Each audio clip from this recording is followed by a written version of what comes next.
Bhavan, we are inspired by three kartavya.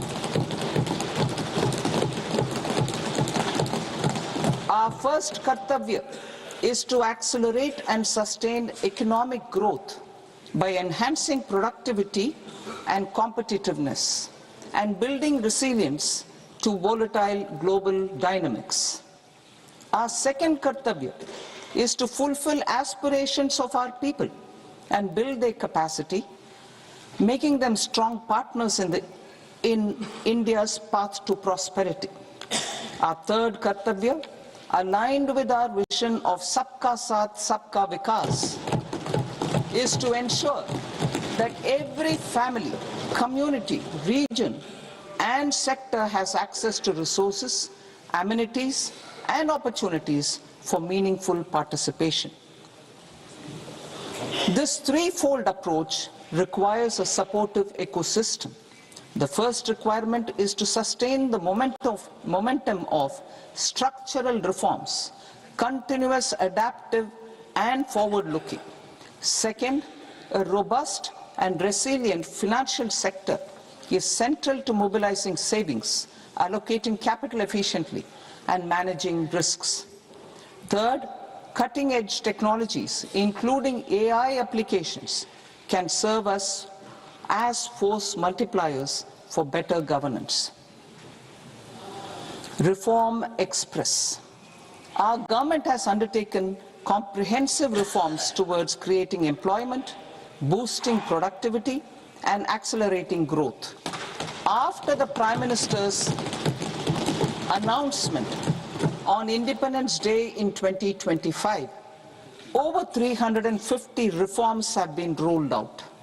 This includes GST simplification, notification of labor codes, and rationalization of mandatory quality control orders.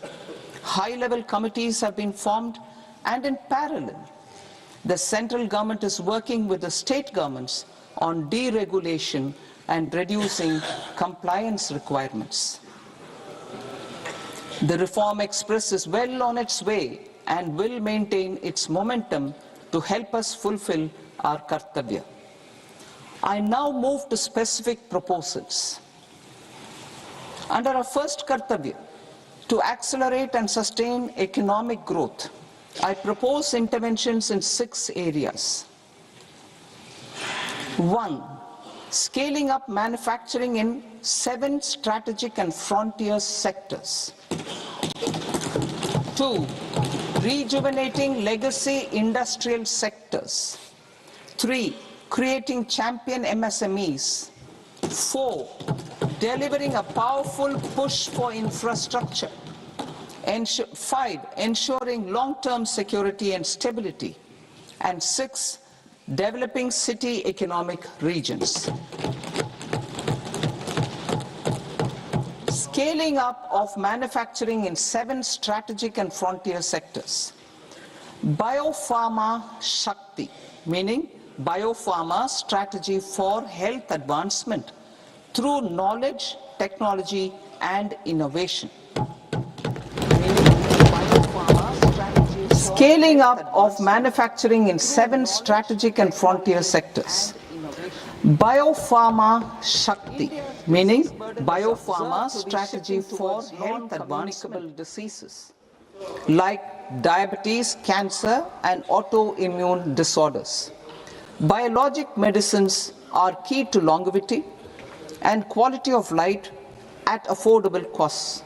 To develop India as a global biopharma manufacturing hub,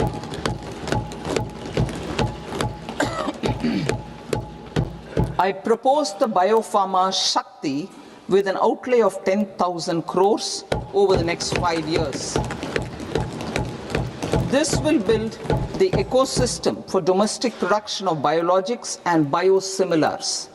The strategy will include a biopharma-focused network with 3 new national institutes of pharmaceutical education and research, popularly known as NIPERs, and upgrading 7 existing ones.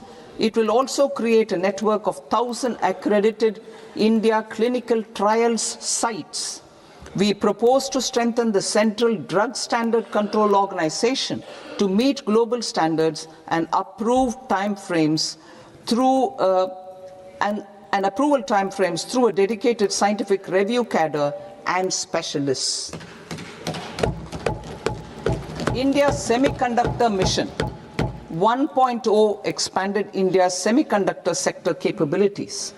Building on this, we will launch ISM 2.0 to produce equipment and materials, design full-stack Indian IP, and fortify supply chains. We will also focus on industry-led research and training centers to develop technology and skilled workforce.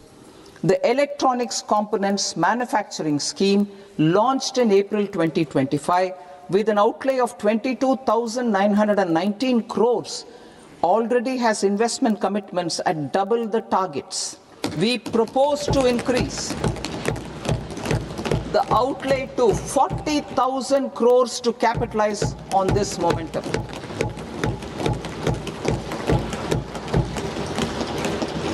A scheme for rare earth permanent magnets was launched in 2025 November. We now propose to support the mineral-rich states of Odisha, Kerala, Andhra Pradesh and Tamil Nadu to establish dedicated rare earth corridors to promote mining, processing, research and manufacturing. To enhance domestic chemical production and reduction import dependency and reduce import dependency, we will launch a scheme to support states in establishing 3 dedicated chemical parks through challenge route on a cluster-based plug-and-play model. Strong capital goods.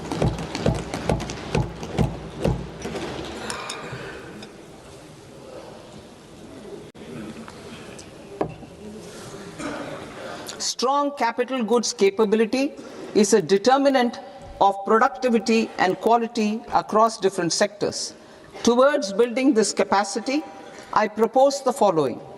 High-tech tool rooms will be established by central public sector enterprises at 2 locations as digitally enabled automated service bureaus that locally design, test and manufacture high-precision components at scale and at lower cost. 2. A scheme for enhancement of construction and infrastructure equipments will be introduced to strengthen domestic manufacturing of high value and technologically advanced CIE. This can range from lifts in a multi-storied apartment or firefighting equipment in multiplexes, large or small, and to tunnel boring equipments for building metros and high-altitude roads. I also propose a scheme for container manufacturing to create a globally competitive container manufacturing ecosystem with a budgetary allocation of 10,000 crores over a 5-year period. For the labor-intensive textile sector, I propose an integrated program with 5 subparts.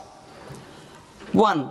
The National Fiber Scheme for self-reliance in natural fibers, such as silk, wool and jute, man-made fibers, and new-age fibers. Textile expansion and employment scheme to modernize traditional clusters with capital support for machinery, technology upgradation, and common testing and certification centers. 3. The National Handloom and Handicraft Program to integrate and strengthen existing schemes and ensure targeted support for weavers and artisans. Tex Eco Initiative to promote globally competitive and sustainable textiles and apparels. Samarth 2.0 to modernize the upgrade the textile skilling ecosystem through collaboration with industry and academic institutions. Further, I propose to set up mega textile parks in challenge mode They can also focus on bringing value addition to technical textiles. I propose to launch the Mahatma Gandhi Gram Swaraj initiative to strengthen khadi, handloom and handicrafts. This will help in global market linkage and branding. It will streamline and support training, skilling, quality of process and production. This will benefit our weavers, village industries, one district, one product ODOP initiative and also our rural youth. India has the potential to emerge as a global hub for high quality, affordable sports goods. I propose a dedicated initiative for sports goods that will promote manufacturing, research and innovation in equipment design as well as material sciences. Rejuvenation of legacy industrial clusters. I propose to introduce a scheme to revive 200 legacy industrial clusters to improve their cost competitiveness and efficiency through infrastructure and technology upgradation. Creating champion SMEs and supporting micro enterprises. Recognizing MSMEs as a vital engine of growth, I propose a three-pronged approach to help them grow as champions. Equity support. I propose to introduce a dedicated 10,000 crores SME growth fund to create future champions, incentivizing enterprises based on select criteria. I also propose to top up the Self-Reliant India Fund set up in 2021 with 2,000 crores to continue support to micro enterprises and maintain their access to risk capital. Liquidity support. With TREDS, more than 7 lakh crore has been made available to MSMEs. To leverage its full potential, I propose 4 measures. 1. Mandate TREDS as the transaction settlement platform for all purchases from MSMEs by CPSEs, serving as a benchmark for other corporates. 2. Introduce a credit guarantee support mechanism through CGT MSE for invoice discounting on TREDS platform. 3. Link GEM with TREDS for sharing information with financiers about government purchases from MSMEs, encouraging cheaper and quicker financing. 4. Introduce TREDS receivables as asset-backed securities, helping develop a secondary market, enhancing liquidity and settlement of transactions. Professional support. Government will facilitate professional institutions such as the ICAI, ICSI, ICMAI to design short-term modular courses and practical tools to develop a cadre of corporate mitras, especially in Tier 2 and Tier 3 towns. These accredited para-professionals will help MSMEs meet compliance requirements at affordable costs. Infrastructure. During this past decade, our government has undertaken several initiatives for large-scale enhancement of public infrastructure, including through new financing instruments such as Infrastructure Investment Trust (InvITs) and Real Estate Investment Trust (REITs), and institutions like NIIF and NABFID. We shall continue to focus on developing infrastructure in cities with over 5 lakh population, that is Tier 2, Tier 3 cities, which have expanded to become growth centers. Public capital expenditure has increased manifold from 2 lakh crore in 2014-15 to an allocation of 11.2 lakh crore in BE 25-26. In this coming year, that is financial year 2026-27, I propose to increase it to 12.2 lakh crores to continue the momentum. To strengthen the confidence of private developers regarding risks during infrastructure development and construction phase, I propose to set up an infrastructure risk guarantee fund to provide prudentially calibrated partial credit guarantee to lenders. Over the years, rights have emerged as a successful instrument for asset monetization. I propose to accelerate recycling of significant real estate assets of the CPSEs through the setting up of dedicated rights.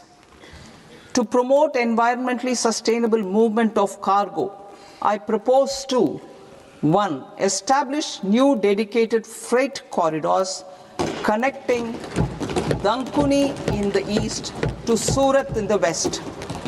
Operationalize 20 new national waterways over the next 5 years,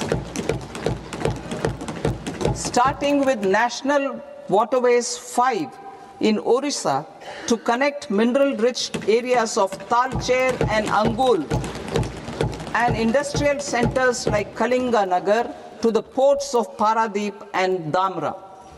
Training institutes will be set up as regional centers of excellence for development of required manpower for these waterways. This will benefit youth in the entire stretch of the waterways to train and acquire skills. Further, a ship repair ecosystem catering to inland waterways will also be set up at Varanasi and Patna.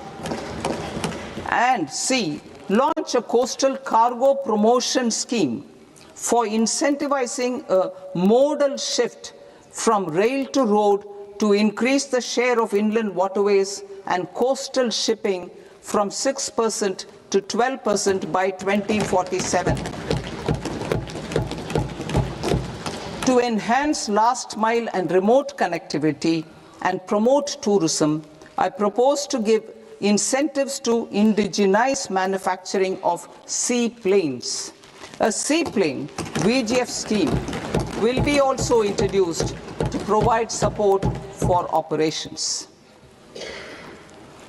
Carbon capture, utilization and storage. Aligning with the roadmap launched in December 2025, the carbon capture, utilization and storage technologies at scale will achieve higher readiness and in end-use application across 5 industrial sectors, including power, steel, cement, refineries, and chemicals. An outlay of 20,000 crore is proposed over the next 5 years for this purpose. City economic regions. Cities are India's engines of growth, innovation, and opportunities. We shall now focus on Tier 2, Tier 3 cities, and even temple towns, which need modern infrastructure and basic amenities. This budget aims to further amplify the potential of cities to deliver the economic power of agglomerations by mapping city economic regions based on their specific growth drivers. An allocation of 5,000 crore per CER over 5 years is proposed for implementing their plans through a challenge mode with a reform cum result based financing mechanism. In order to promote environmentally sustainable passenger systems, we will develop 7 high-speed rail corridors between cities as growth connectors, namely Mumbai to Pune, Pune to Hyderabad, Hyderabad to Bengaluru, Hyderabad to Chennai, Chennai to Bengaluru, Delhi to Varanasi, Varanasi to Siliguri.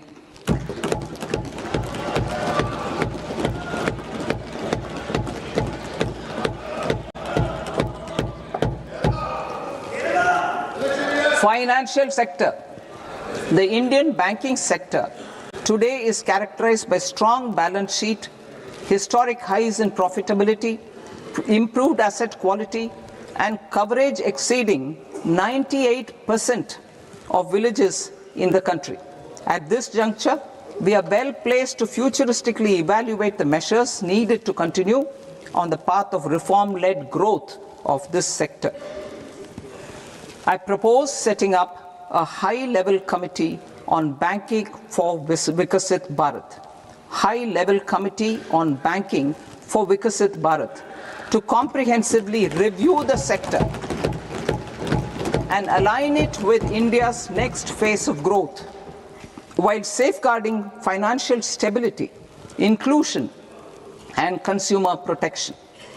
The vision for NBFCs for Vikasit Bharat has been outlined with clear targets for credit disbursement and technology adoption in order to achieve scale and improve efficiency in the public sector NBFCs. As a first step, it is proposed to restructure the Power Finance Corporation and Rural Electrification Corporation. I propose a comprehensive review of the foreign exchange management non-debt instruments rules to create a more contemporary, user-friendly framework for foreign investments consistent with India's evolving economic priorities. Corporate bond market. I propose to introduce a market-making framework with suitable access to funds and derivatives on corporate bond indices. I also propose to introduce total return swaps on corporate bonds. Municipal bonds. To encourage the issuance of municipal bonds of higher value by larger cities, I propose an incentive of 100 crore rupees for a single bond issuance. 100 crore rupees for a single bond issuance of more than 1,000 crore. The current scheme under Amrit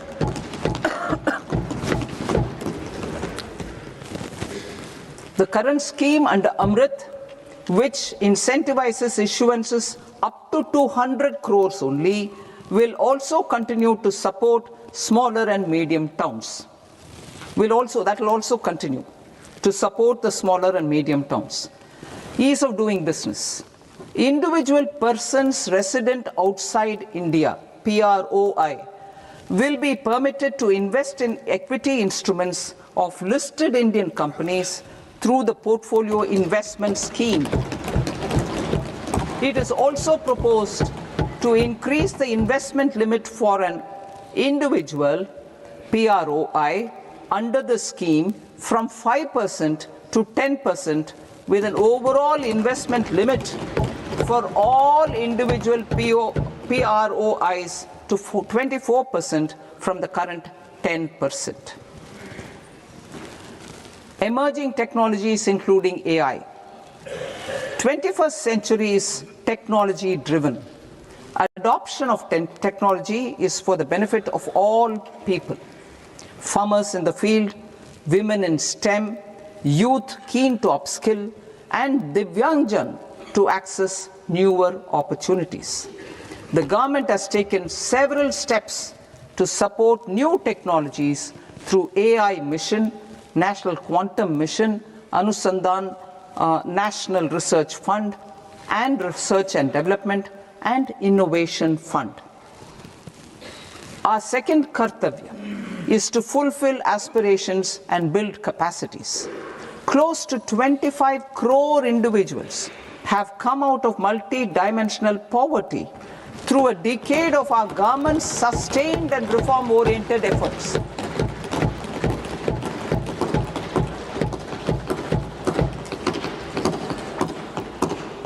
Our government has therefore decided to place a renewed emphasis on the service sector to provide a pathway to fulfilling aspirations of a youthful India with several steps to support new technologies through AI mission, National Quantum Mission, Anusandhan National Research Fund, and Research and Development and Innovation Fund.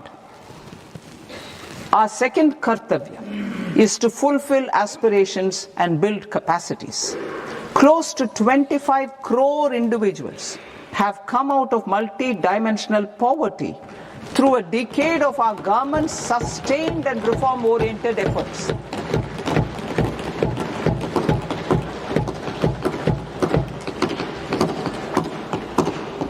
Our government has therefore decided to place a renewed emphasis on the service sector to provide a pathway to fulfilling aspirations of a youthful India with the following measures.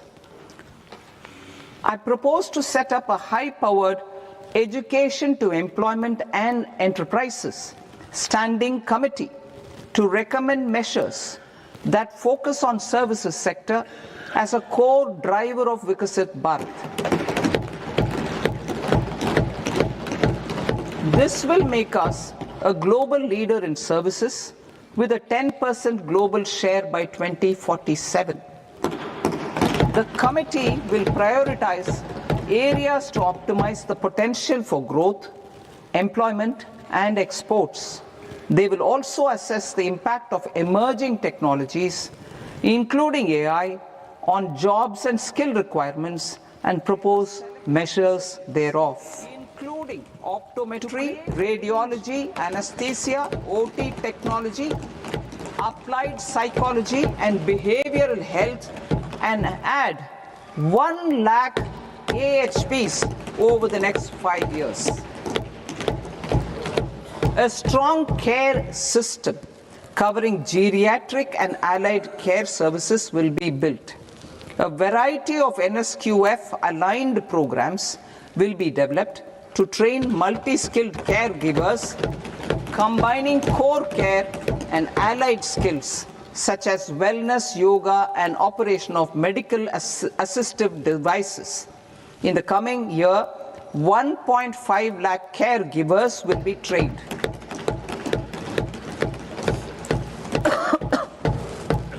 Hubs for medical value tourism. To promote India as a hub for medical tourism services, I propose to launch a scheme to support states in establishing 5 regional medical hubs in partnership with the private sector. These hubs will serve as integrated healthcare complexes that combine medical, educational, and research facilities. They will have Ayush centers, medical value tourism facilitation centers, and infrastructure for diagnostics, post-care, and rehabilitation. These hubs will provide diverse opportunities, job opportunities for health professionals, including doctors and AHPs. Ancient Indian yoga, already respected in several parts of the world, was given a mass global recognition when Honorable Prime Minister took it to the UN.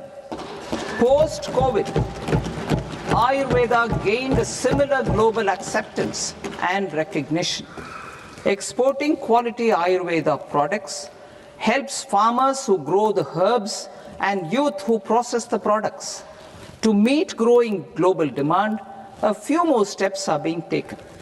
I propose to 1.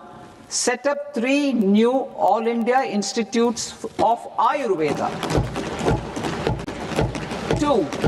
Upgrade Ayush pharmacies and drug testing labs for higher standards of certification ecosystem and make available more skilled personnel. 3. Upgrade the WHO Global Traditional Medicine Center in Jamnagar to bolster evidence-based research, training, and awareness for traditional medicine. Animal husbandry. Livestock contributes to close to 16% of farm income, including of poor and marginal households.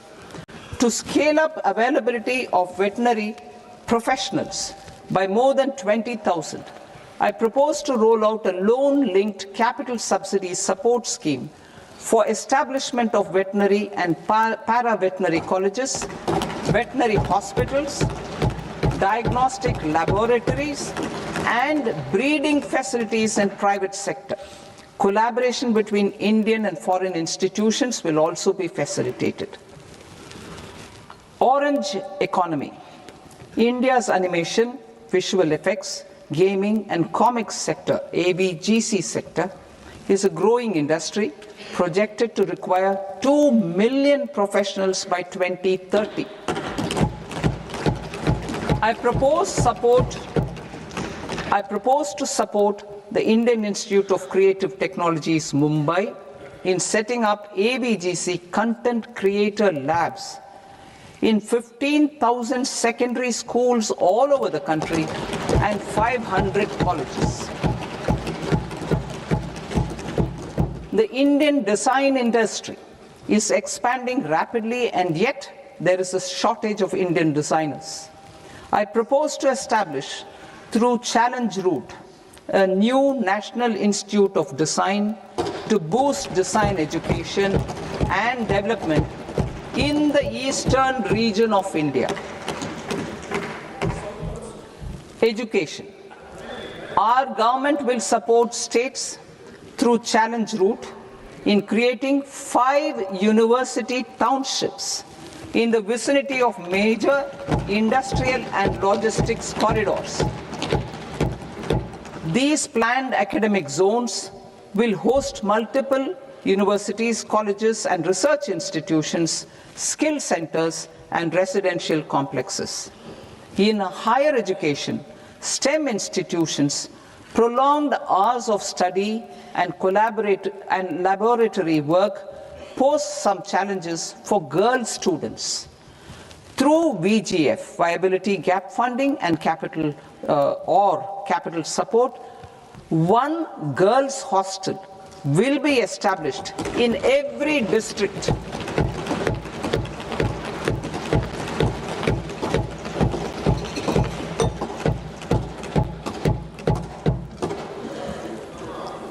To promote astrophysics and astronomy via immersive experiences, 4 telescope infrastructure facilities will be set up or upgraded.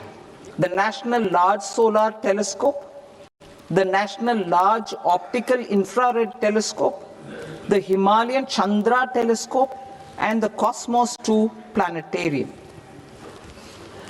Tourism. The tourism sector has the potential to play a large role in the employment generation, forex earnings, and expanding the local economy. I propose to set up a National Institute of Hospitality by upgrading the existing National Council for Hotel Management and Catering Technology. It will function as a bridge between academia, industry, and government. I also propose a pilot scheme for upskilling 10,000 guides in 20 iconic tourist sites through a standardized, high-quality, 12-week training course in hybrid mode in collaboration with the Indian Institute of Management. A national destination digital knowledge grid will be established to digitally document all places of significance, cultural, spiritual, and heritage. This initiative will create a new ecosystem of jobs for local researchers, historians, content creators, and technology partners. India has the potential and opportunity to offer world-class trekking and hiking experience. We will develop ecologically sustainable mountain trails in Himachal Pradesh, Uttarakhand, and Jammu Kashmir. Also in Araku Valley in the Eastern Ghats and Podigai Malai in the Western Ghats. Turtle trails along key nesting sites in the coastal areas of Odisha, Karnataka and Kerala. And 3, bird watching trails along the Pulikat Lake in Andhra Pradesh, Tamil Nadu. It's on the border. Under the visionary leadership of Honorable Prime Minister, we established the International Big Cat Alliance in 2024. This year, India is hosting the first ever Global Big Cat Summit, where heads of governments and ministers from 95 range countries will deliberate on collective strategies for conservation. Heritage and culture tourism.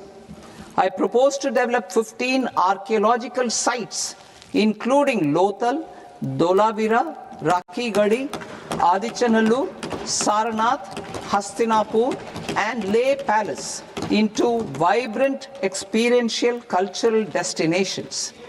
Excavated landscapes will be open to the public through curated walkways. Immersive storytelling skills and technologies will be introduced to help conservation labs, interpretation centers, and guides. The sports sector provides multiple means of employment, skilling, and job opportunities. Taking forward the systematic nurturing of sports talent, which is set in motion through the Khelo India program earlier, I propose to launch a Khelo India mission to transform the sports sector over the next decade. The mission will facilitate an integrated talent development pathway supported by training centers, which are foundational, intermediate, and elite levels. B, systematic development of coaches and support staff. C, integration of sports science and technology. D, competitions and leagues to promote sports culture and provide platforms.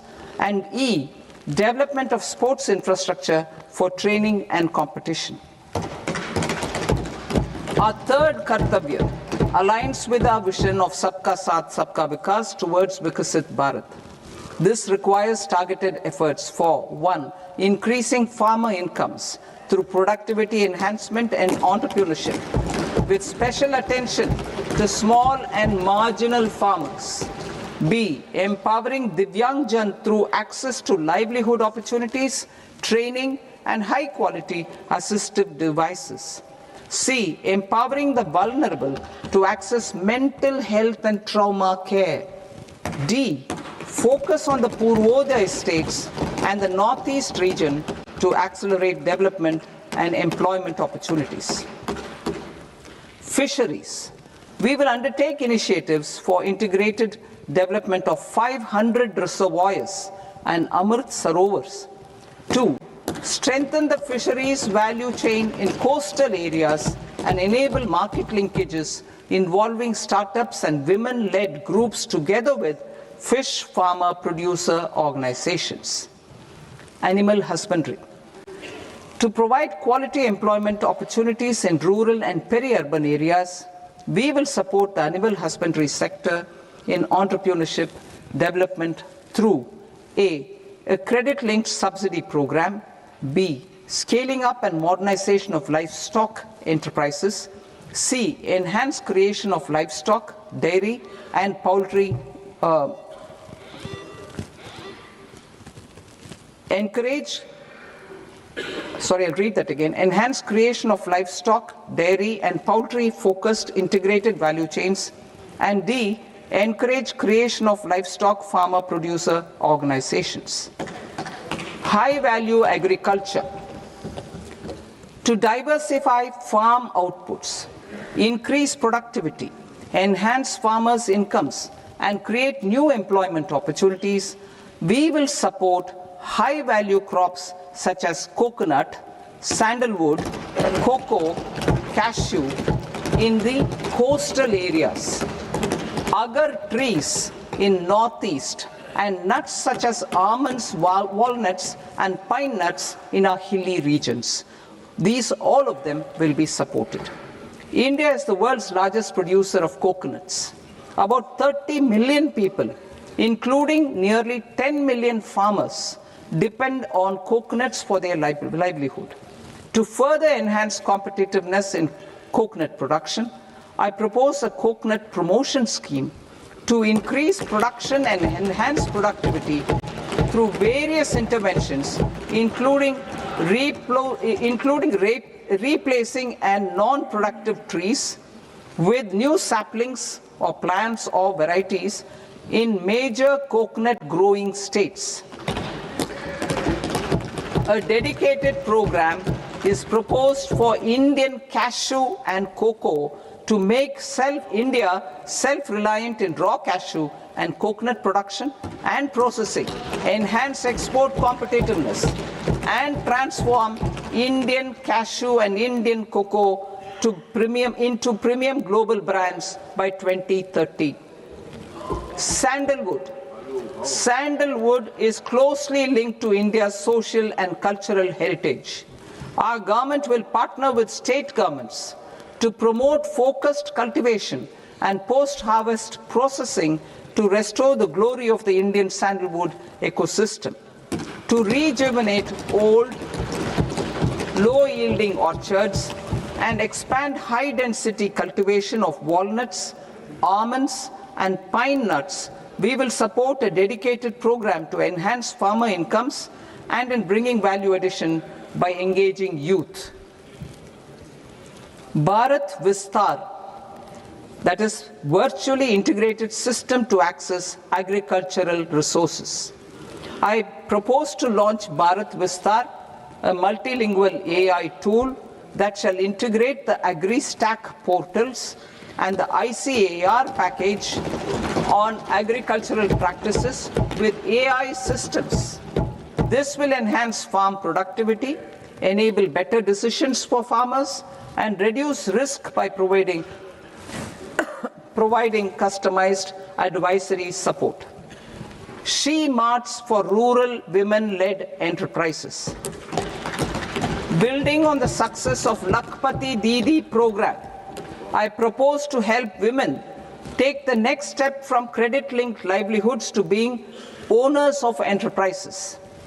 Self-help entrepreneur, She Marts will be set up as community-owned retail outlets within the cluster-level federations through enhanced and innovative financing instruments. Empowering Divyangjan. Divyangjan Kaushal Yojana.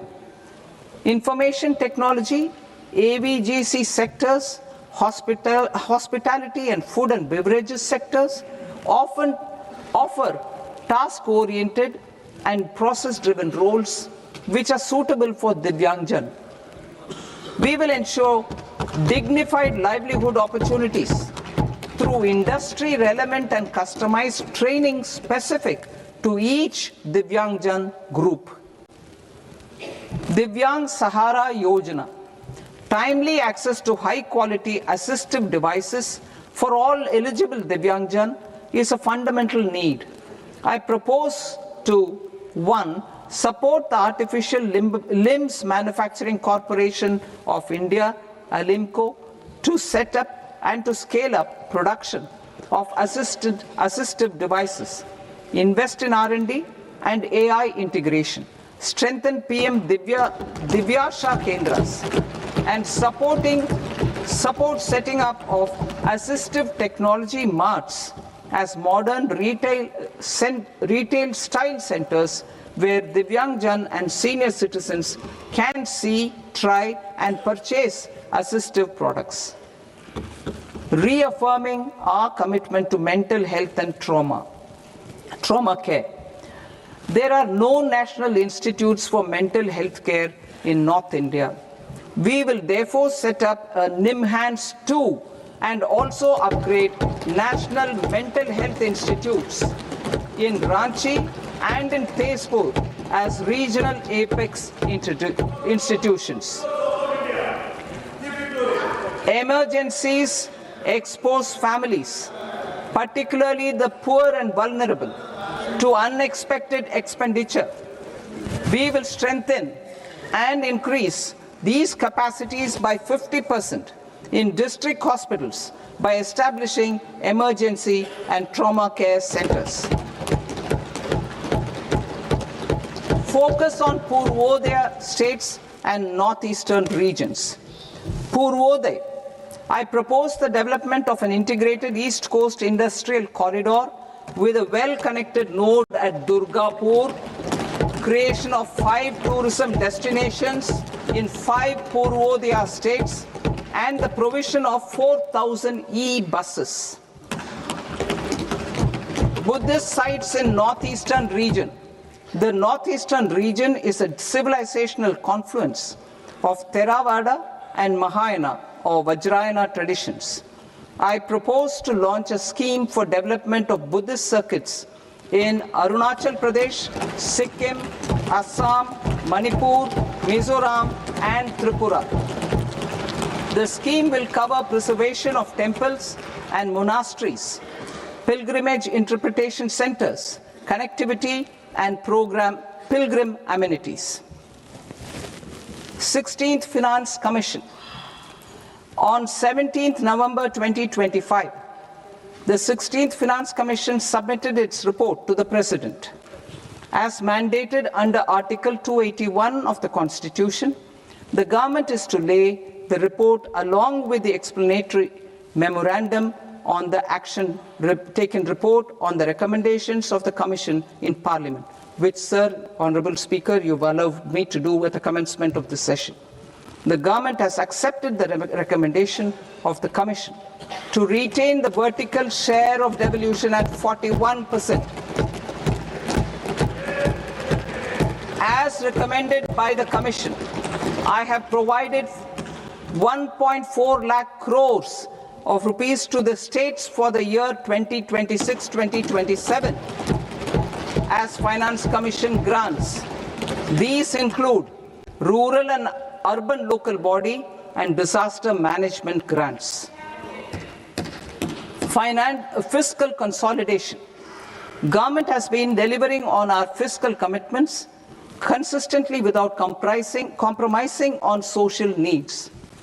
To strive towards accepted standards of fiscal management in Budget 25-26, I had indicated that the central government would target reaching a debt to GDP ratio of 50 plus or minus 1% by 2030-31. In line with this, the debt to GDP ratio is estimated to be 55.6% of GDP in BE 26-27. compared to 56.1% of GDP in RE 25-26. A declining debt to GDP ratio will gradually free up resources for priority sector lending and expenditure by reducing the outgo on interest payments. One of the main operational instruments for debt targeting is the fiscal deficit. I am happy to inform this august House that I fulfilled my commitment made in 2021-2022 to reduce fiscal deficit below 4.5% of GDP by 25-26. In RE 25-26, the fiscal deficit has been estimated at par with BE of 2025-26 at 4.4% of GDP. In line with the new fiscal prudence path of debt consolidation, the fiscal deficit in BE 26-27 is estimated to be 4.3% of the GDP.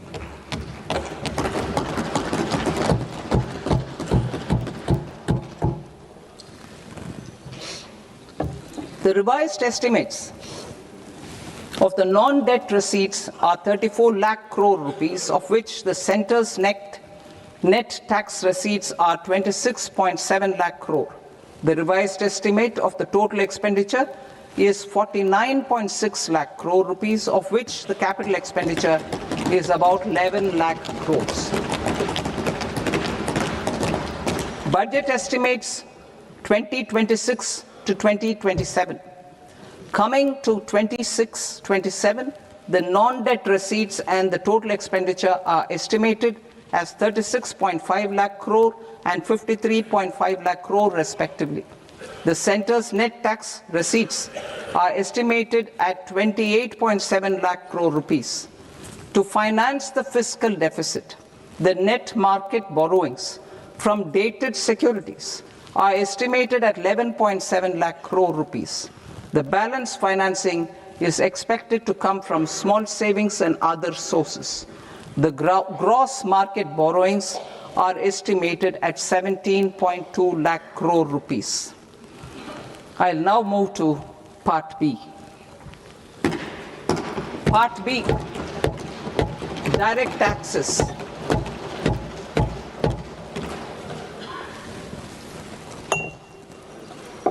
Honorable Speaker, sir, I now present my proposals on direct taxes.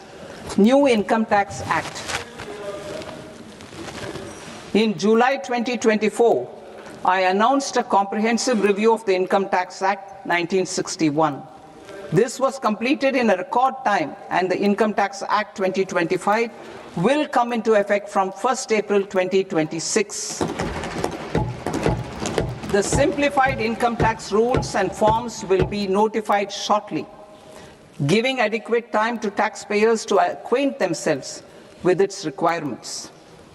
The forms have been redesigned such that ordinary citizens can comply without difficulty. Ease of living. I propose that any interest awarded by the Motor Accident Claims Tribunal to a natural person will be exempt from income tax, and any TDS on this account will be done away with. I propose to reduce TCS rate on the sale of overseas tour program package from the current 5% and 20% to 2% without any stipulation of amount. I propose to reduce TCS rate for pursuing education and for medical purposes under the Liberalized Remittance Scheme, popularly known as LRS, from 5% to 2%. Supply of manpower services is proposed to be specifically brought within the ambit of payment to contractors for the purpose of TDS to avoid ambiguity. Thus, TDS on these services will be at the rate of either 1% or 2% only. I propose a scheme for small taxpayers, wherein a rule-based automated process will enable obtaining a lower or nil deduction certificate instead of filing an application with the assessing officer. For the ease of taxpayer holding securities in multiple companies, I propose to enable depositories to accept Form 15G or Form 15H from the investor and provide it directly to various relevant companies. I propose to extend time available for revising returns from 31st December to up to 31st March with the payment of a nominal fee. I also propose to stagger the timeline for filing of tax returns. Individuals with ITR 1 and ITR 2 returns will continue to file till 31st July, and non-audit business cases or trusts are proposed to be allowed time till 31st August. TDS on sale of immovable property by a non-resident is proposed to be deducted and deposited through resident buyers and his or her PAN-based challan instead of requiring a TAN, which is a temporary accounting number. To address practical issues of small taxpayers like students, young professionals, tech employees, relocated NRIs, and such others, I propose to introduce a one-time 6-month foreign asset disclosure scheme for these taxpayers to disclose income or assets below a certain size. This scheme would be applicable for two categories of taxpayers, namely, A, who did not disclose their overseas income or assets and B, who disclose their overseas income and or paid due tax but could not declare the asset acquired. For category A, the limit of undisclosed income or asset is proposed to be up to 1 crore rupees. They need to pay 30% of fair market value of asset or 30% of undisclosed income as tax and 30% as additional income tax in lieu of penalty and would thereby get immunity from prosecution. For category B, asset value is proposed to be up to 5 crore rupees. Here, immunity from both penalty and prosecution will be available with a payment of fee of 1 lakh rupees. Rationalizing penalty and prosecution. Multiplicity of proceedings are hindrance to the ease of doing business. I propose to integrate assessment and penalty proceedings by way of a common order for both. There will be no interest liability on the taxpayer on the penalty amount for the period of appeal before the first appellate authority, irrespective of the outcome of appeal process. Further, quantum of prepayment is being reduced from 20% to 10% and will continue to be calculated only on core tax demand. As an additional measure for reducing litigation, I propose to allow taxpayers to update their returns even after reassessment proceedings have been initiated, and an additional 10% tax rate over and above the rate applicable for the relevant year. The assessing officer will then use only this updated return in his proceedings. There is already a framework for immunity from penalty and prosecution in the cases of underreporting. I propose to apply this framework for immunity to misreporting too. However, in such a case, the taxpayer will need to pay 100% of the tax amount as an additional income tax over and above the tax and interest due.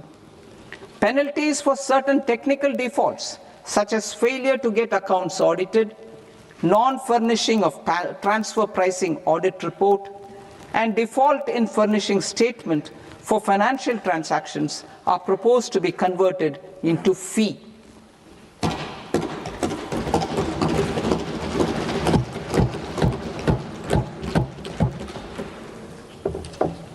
I propose to rationalize prosecution framework under Income Tax Act while maintaining a careful balance for deterrence in some serious offence. Non-production of books of account and documents and requirement of TDS payment where payment is made in kind are being decriminalized. Further, minor offences will attract fine only. The remaining prosecutions will be graded commensurate with the quantum of offence. They will entail only simple imprisonment with maximum imprisonment reduced to 2 years and power to courts to convert even those into fines. There is no penalty. There is no penalty presently for non-disclosure of non-immovable foreign assets with aggregate value less than 20 lakh rupees. I propose to also provide them with immunity from prosecution with retrospective effect from 1/10/2024.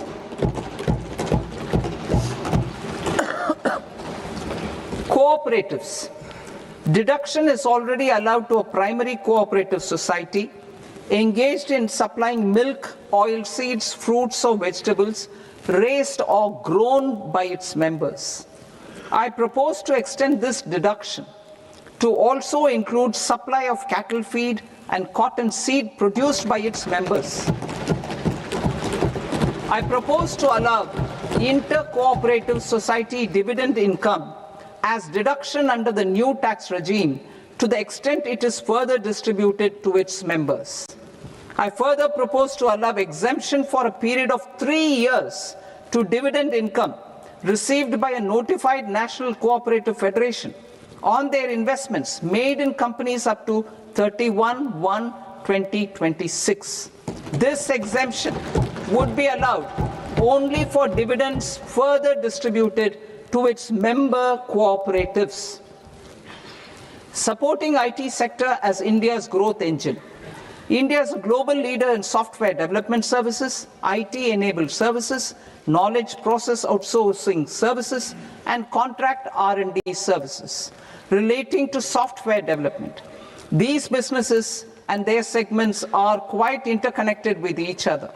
All these services are proposed to be clubbed under a single category of information technology services with a common safe harbor margin of 15.5% applicable to all. The threshold for availing safe harbor for IT services is being enhanced substantially from 300 crore rupees to 2,000 crore rupees.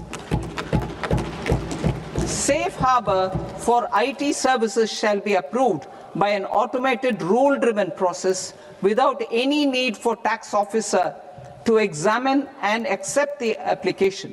Once applied by an IT services company, the same safe harbor can be continued for a period of 5 years at a stretch at its choice. For IT services companies who want to conclude advanced pricing agreement, APA, I propose to fast-track unilateral APA process for IT services and endeavor to conclude it within a period of 2 years. The period of 2 years can be extended by a further period of 6 months on taxpayers' request. I propose to extend the facility of modified returns available to the entity entering APA to its associated entities also. Attracting global business and investment.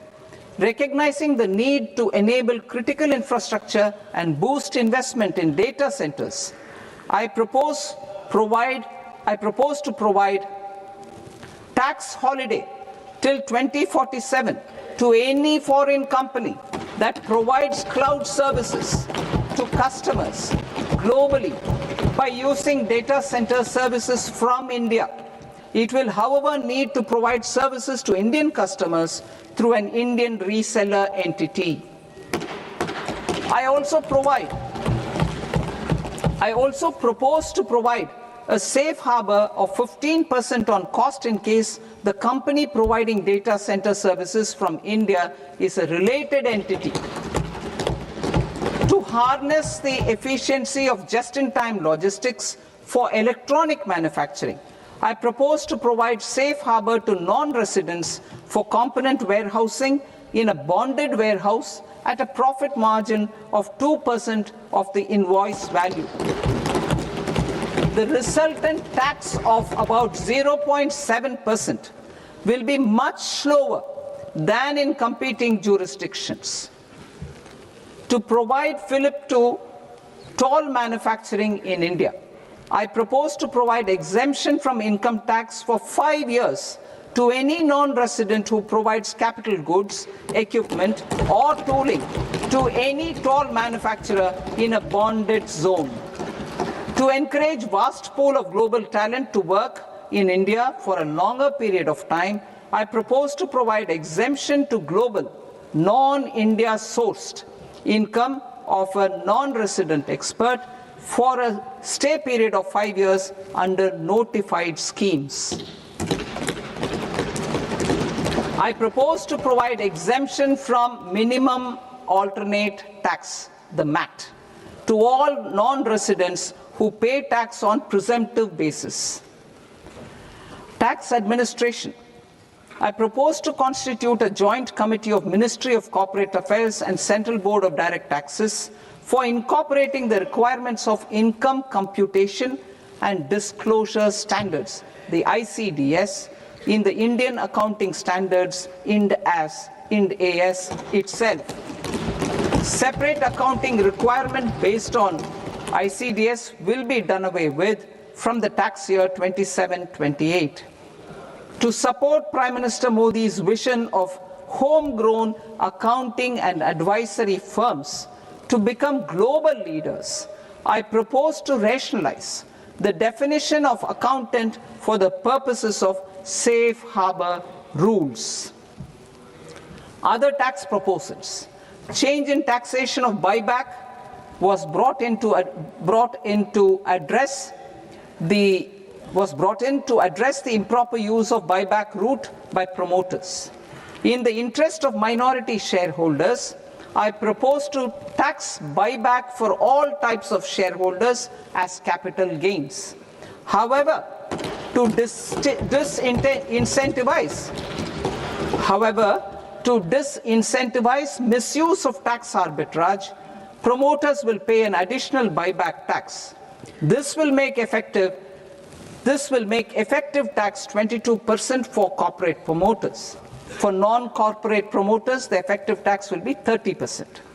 TCS rate for sellers of specific goods, namely alcoholic liquor, scrap and minerals, will be rationalized to 2%, and that on tendu leaves will be reduced from 5% to 2%. I propose to raise the STT on futures to 0.05% from the present 0.02%. STT on options premium and exercise of options are both proposed to be raised to 0.15% from the present rate of 0.1% and 0.125% respectively. We reformed the taxation landscape for corporates in 2019 by providing them a simplified regime with lower tax rate so that they could productively focus on business rather than on claim of deductions and exemptions. To encourage companies to shift to the new regime, set off of brought forward MAT credit, minimum alternate tax credit, is proposed to be allowed to companies only in the new regime. Set off using available MAT credit is proposed to be allowed to an extent of 1/4 of the tax liability in the new regime. MAT is proposed to be made final tax, so there will be no further credit accumulation from 1st April 2026. In line with this change, the rate of final tax is being reduced to 14% from the current MAT rate of 15%. The brought forward MAT credit of taxpayers accumulated till 30th March 2026 will continue to be available to them for set off as above. Indirect taxes. I shall now take up proposals related to indirect taxes. My proposals for customs and central excise aim to further simplify the tariff structure, support domestic manufacturing, promote export competitiveness, and correct inversion in duty. To continue weeding out long continuing customs duty exemptions, I propose to remove certain exemptions on items which are being manufactured in India or where the imports are negligible. Similarly, to further simplify the process of ascertaining the rate of duty applicable on a particular item, I propose to incorporate certain effective rates in various customs notifications to the tariff schedule itself. I shall now take up sector-specific proposals. Promotion of exports of marine, leather, and textile products. I propose to increase the limit for duty-free imports of specified inputs used for processing seafoods for export from the current 1% to 3% of FOB value of the previous year's export turnover. I also propose to allow duty-free imports of specified inputs, which is currently available for exports of leather or synthetic footwear, to exports of shoe uppers as well. I propose to extend the time period for export of final product from the existing 6 months to 1 year for exporters of leather or textile garments, leather or synthetic footwear, and other leather products. Energy transition and security. I propose to extend the basic customs duty exemption given to capital goods used for manufacturing lithium-ion cells for batteries to those used for manufacturing lithium-ion cells for battery energy storage systems also. I propose to exempt basic customs duty on import of sodium antimonate for use in manufacture of solar glass. Nuclear power. I propose to extend the existing basic customs duty exemption on imports of goods required for nuclear power projects till the year 2035 and expand it for all nuclear plants irrespective of their capacity. Critical minerals. It is proposed to provide basic customs duty exemption to the import of capital goods required for the processing of critical minerals in India. Biogas blended CNG. I propose to exclude the entire value of biogas while calculating the central excise duty payable on biogas blended CNG. Civil and defense aviation. I propose to exempt basic customs duty on components and parts required for the manufacture of civilian training and other aircrafts. It is proposed to exempt basic customs duty on raw materials imported for the manufacture of parts of aircraft to be used in maintenance, repair, or overall requirements by units in the defense sector. Electronics. To deepen value addition in the consumer electronics sector, I propose to exempt basic customs duty on specified parts used in the manufacture of microwave ovens. Special economic zone. To address the concerns arising about utilization of capacity by manufacturing units in the special economic zones due to global trade disruptions, I propose as a special one-time measure to facilitate sales by eligible manufacturing units in SEZs to the domestic tariff area at concessional rates of duty. The quantity of such sales will be limited to a prescribed proportion of their exports. Necessary regulatory changes will be undertaken to operationalize the measures while ensuring level playing field for the units working in the DTA. Ease of living. To rationalize the customs duty structure for goods imported for personal use, I propose to reduce the tariff rate on all dutiable goods imported for personal use from 20% to 10%.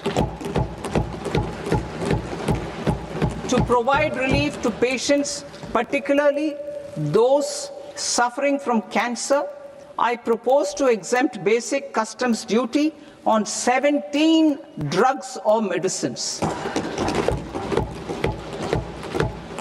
I propose also to add 7 more rare diseases for the purposes of exempting import duties on personal imports of drugs, medicines, and food for special medical purposes used in their treatment. Customs process. India's role and share in the global trade is poised for a major leap in line with our ambition and journey towards Vikasit Bharat. In this regard, I propose many measures for custom processes to have minimal intervention for smoother and faster movement of goods and greater certainty to the trade. Trust-based systems. I propose to enhance duty deferral period for Tier 2 and Tier 3 authorized economic operators, known as AEOs, from 15 days to 30 days.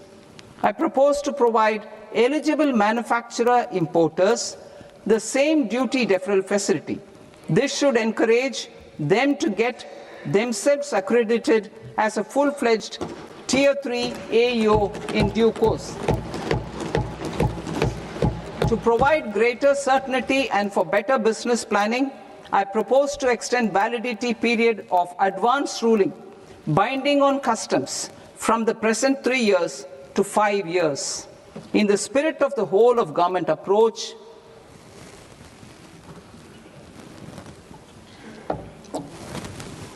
government agencies will be encouraged to leverage AEO accreditation for preferential treatment in clearing their cargo. Regular importers with trusted long-standing supply chains will be recognized in the risk system so that the need for verification of their cargo every time can be minimized. Export cargo using electronic sealing. Export cargo using electronic sealing will be provided through clearance from the factory premises to the ship. For import of goods not needing any compliance, filing of bill of entry by a trusted importer and arrival of goods will automatically notify customs for completing their clearance formalities. This will enable goods to be released immediately on arrival. The customs warehouse framework will be transformed into a warehouse operator-centric system with a self-declarations, electronic tracking, and risk-based audit. These reforms will move away from the current system of officer-dependent approvals and reduce transaction delays and compliance costs. Ease of doing business. Approvals required for cargo clearance from various government agencies will be seamlessly processed through a single and interconnected digital window by the end of the financial year. Processes involved in clearance of food, drugs, plant, and animal and wildlife products, accounting for about 70% of interdicted cargo, will be operationalized on this system by April 2026 itself. For goods not having any compliance requirement, clearance will be done by customs immediately after online registration is completed by the importer, subject to the payment of duty. Customs integrated system will be rolled out in 2 years as a single integrated and scalable platform for all customs processes. Utilization of non-intrusive scanning with advanced imaging and AI technology for risk assessment will be expanded in a phased manner with the objective to scan every container across all the major ports. New export opportunities to support Indian fishermen to fully harness the economic value of marine resources beyond our territorial waters. The following measures will be taken. A. Fish catch by an Indian fishing vessel in exclusive economic zone or on the high seas will be made free of duty. Landing of such fish on foreign port will be treated as export of goods. Safeguards will be put in place to prevent misuse during fish catch, transit, or transshipment. To support aspirations of India's small businesses, artisans, and startups to access global markets through e-commerce, I am pleased to announce complete removal of the current value cap of 10 lakh rupees per consignment on courier exports. In addition, handling of rejected and returned consignments will be improved with effective use of technology for identifying such consignments. I propose to revise provisions governing baggage clearance during international travel to address genuine concerns of passengers. The revised rules will enhance duty-free allowances in line with the present-day travel realities and provide clarity in temporary carriage of goods brought in or taken out. There are honest taxpayers who are willing to settle disputes by paying all their dues, but they get deterred due to negative connotation associated with penalty. I they will now be able to close cases by paying an additional amount in lieu of penalty. Honorable Speaker, sir, with this, I commend the budget to this august House. Jai Hind.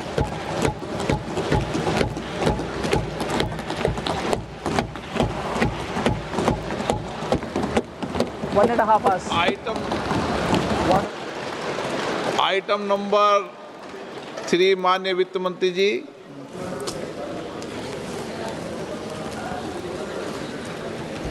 Item number 2, sir. 3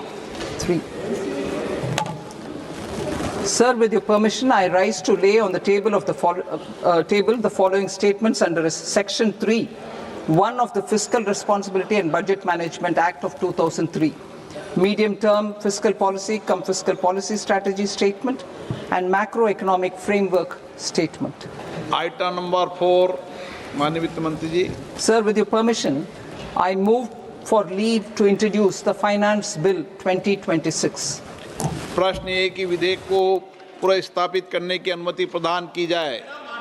जो सदस्य इस पक्ष में हाँ गए, जो सदस्य विरोध में ना गए, मेरे विचार में निर्णय हाँ वालों के पक्ष में हाँ वालों के पक्ष में अनुमति प्रदान की जाती है। माननीय मंत्री जी, अब विधेयक पूरे स्थापित करें। Sir, I introduce the bill. माननीय सदस्यगण, आपको सूचित किया जाता है कि माननीय वित्त मंत्री जी के बजट भाषण की कॉपी पब्लिकेशन काउंटर पर ली जाती है। बजट भाषण और बजट से संबंधित दस्तावेज आपके मोबाइल फोन और मेंबर पोर्टल्स पर ही उपलब्ध है। सभा की कार्रवाई कल सोमवार दिनांक 2 फरवरी 2026 को प्राप्त 11 बजे तक के लिए स्थगित की जाती है।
enhance competitiveness in coconut production, I propose a coconut promotion scheme to increase production and enhance productivity through various interventions, including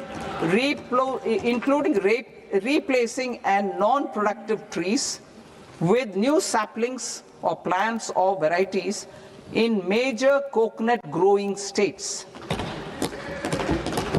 A dedicated program is proposed for Indian cashew and cocoa to make India self-reliant in raw cashew and coconut production and processing, enhance export competitiveness, and transform Indian cashew and Indian cocoa into premium global brands by 2030. Sandalwood. Sandalwood is closely linked to India's social and cultural heritage.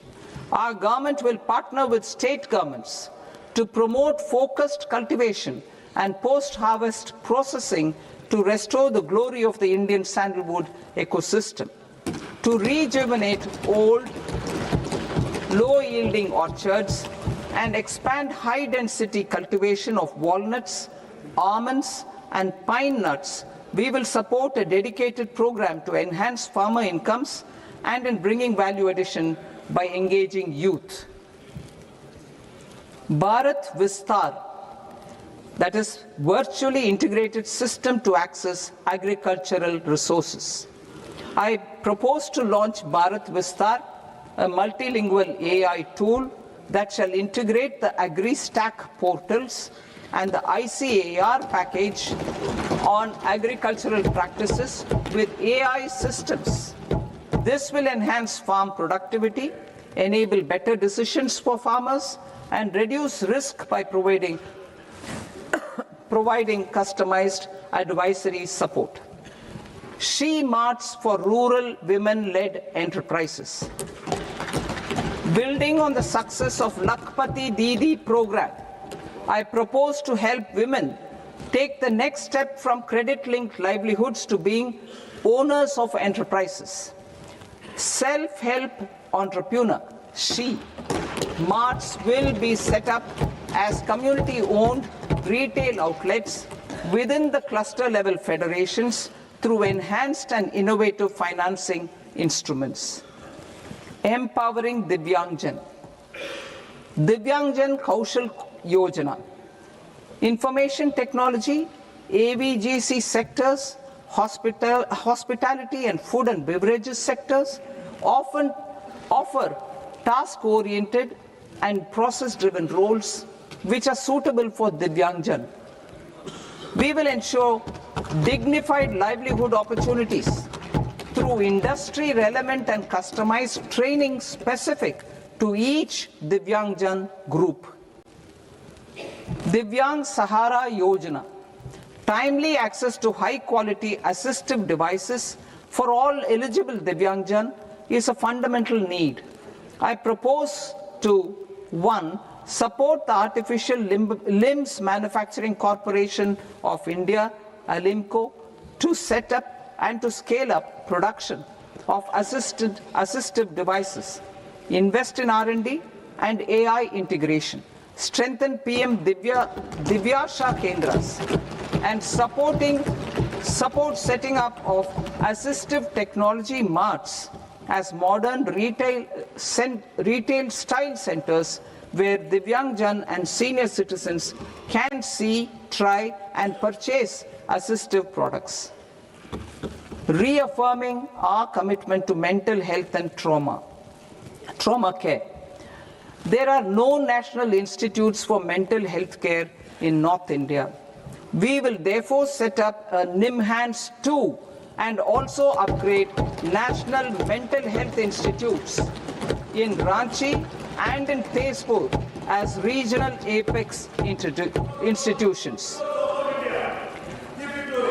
Emergencies expose families, particularly the poor and vulnerable, to unexpected expenditure. We will strengthen and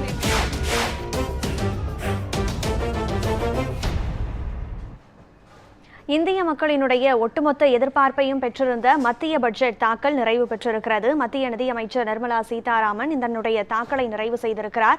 இந்த மத்திய நிதி பட்ஜெட்டில் முக்கியமான அறிவிப்புகள் என்னென்ன, இருக்கக்கூடிய முக்கிய அம்சங்கள் என்னென்ன என்பதை பார்க்கலாம்.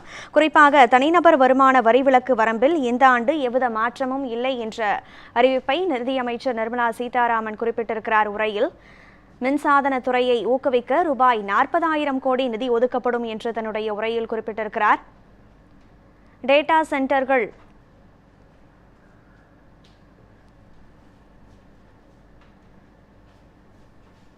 தனிநபர் வருமான வரியை பொறுத்தமட்டில் ரூபாய் 4 லட்சம் வரை பெறுபவர்கள் வரி செலுத்த வேண்டாம் என்பதாக குறிப்பிடப்பட்டிருக்கிறது. ரூபாய் 4 லட்சம் முதல் ரூபாய் 8 லட்சம் வரை வருமான வரி சம்பளம் பெறுபவர்கள் 5% வரையிலான வரி செலுத்த நேரிடும் என்றும், ரூபாய் 8 லட்சம் முதல் ரூபாய் 12 லட்சம் வரை ஊதியம் பெறுபவர்கள் 10% வரையும், ரூபாய் 12 லட்சம் முதல் ரூபாய் 16 லட்சம் வரை ஊதியம் பெறுபவர்கள் 15% வரையும், மேலும் 16 லட்சம் ரூபாய் முதல் ரூபாய் 20 லட்சம் வரை ஊதியம் பெறுபவர்கள் 20% வரி செலுத்த வேண்டும் என்றும், ரூபாய் 20 லட்சம் முதல் ரூபாய் 24 லட்சம் வரை ஊதியம் பெறுபவர்கள் 25 லட்சம் வரி செலுத்த வேண்டும் என்ற இந்த தனிநபர் வருமான வரி விலக்கு வரம்பில் எவ்வித மாற்றமும் இந்த ஆண்டு இல்லை என்பதாக தன்னுடைய உரையில் குறிப்பிட்டிருக்கிறார் நிதியமைச்சர்.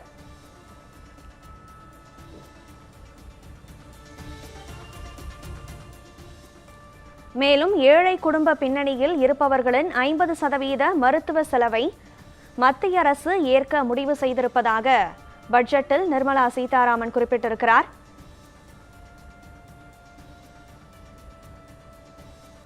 கிராம மற்றும் நகர்ப்புறங்களில் பேரிடர் மீட்பிற்காக 1.4 லட்சம் கோடி நிதி ஒதுக்கி நிதி ஆணையம் ஒப்புதல் வழங்கி இருப்பதாகவும் பட்ஜெட்டில் குறிப்பிட்டிருக்கிறார் நிதியமைச்சர்.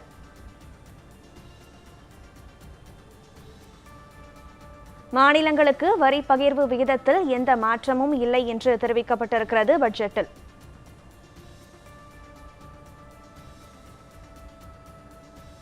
நிதி பற்றாக்குறை 4.3% குறைக்கப்படும் என்றும் நிதியமைச்சர் நிர்மலா சீதாராமன் தெரிவித்திருக்கிறார்.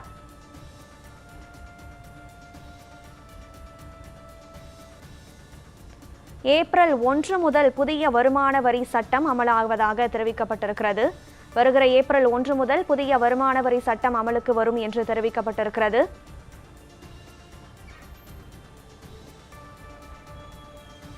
ரூபாய் 5,000 கோடியில் பொருளாதார மண்டலம் இந்தியா முழுவதும் விரிவுபடுத்தப்படும் என்று குறிப்பிடப்பட்டிருக்கிறது பட்ஜெட்டில்.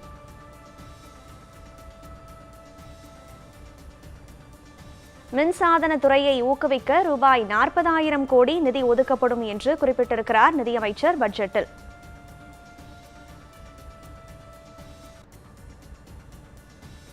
மருத்துவம், கல்விக்கான மூலத்தொகையில் வசூலிக்கப்படும் வரி TCS 5%லிருந்து 2% குறைக்கப்பட்டிருக்கிறது.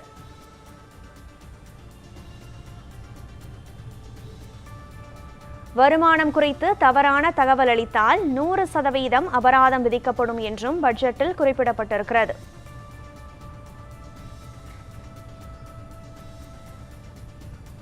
வெளிநாட்டு சுற்றுலாவிற்கான வரி பிடித்தம் 2% குறைக்கப்பட்டிருக்கிறது.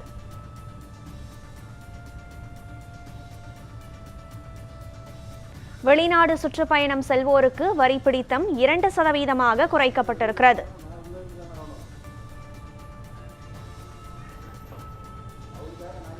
இந்தியாவில் டேட்டா சென்டர்கள் அமைக்கும் வெளிநாட்டு நிறுவனங்களுக்கு 2047 வரை வரி சலுகை வழங்கப்படும் என்று பட்ஜெட் தெரிவிக்கிறது.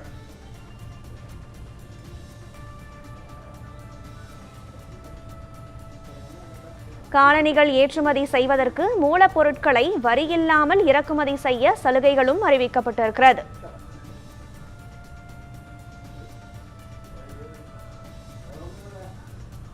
மின்சார வாகனங்களை ஊக்குவிக்கும் வகையில் லித்தியம் பேட்டரிகளுக்கான இறக்குமதி வரி இல்லை என்ற அறிவிப்பு வெளியாகியிருக்கிறது.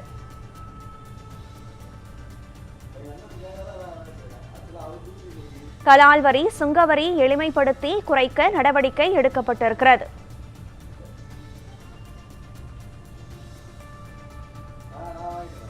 புற்றுநோய்க்கு தேவையான 17 மருந்து வகைகளுக்கு அடிப்படை சுங்க வரியில் இருந்து விலக்கு அளிக்கப்படுவதாக அறிவிப்பு தெரிவிக்கிறது.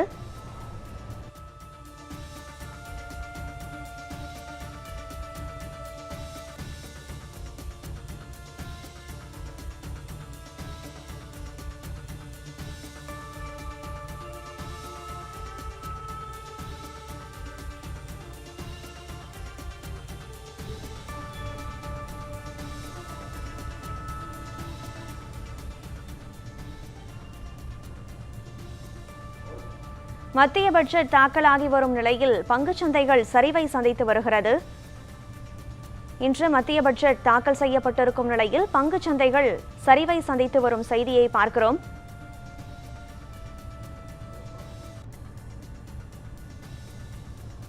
நிதி பட்ஜெட்டில் குறிப்பிடப்பட்டிருக்கும் அறிவிப்புகளை தொடர்ந்து பார்க்கலாம். 2027ஆம் ஆண்டிற்குள் நிதி பற்றாக்குறை சரி செய்யப்படும் என்று பட்ஜெட்டை நிதியமைச்சர் நிர்மலா சீதாராமன் தெரிவித்திருக்கிறார்.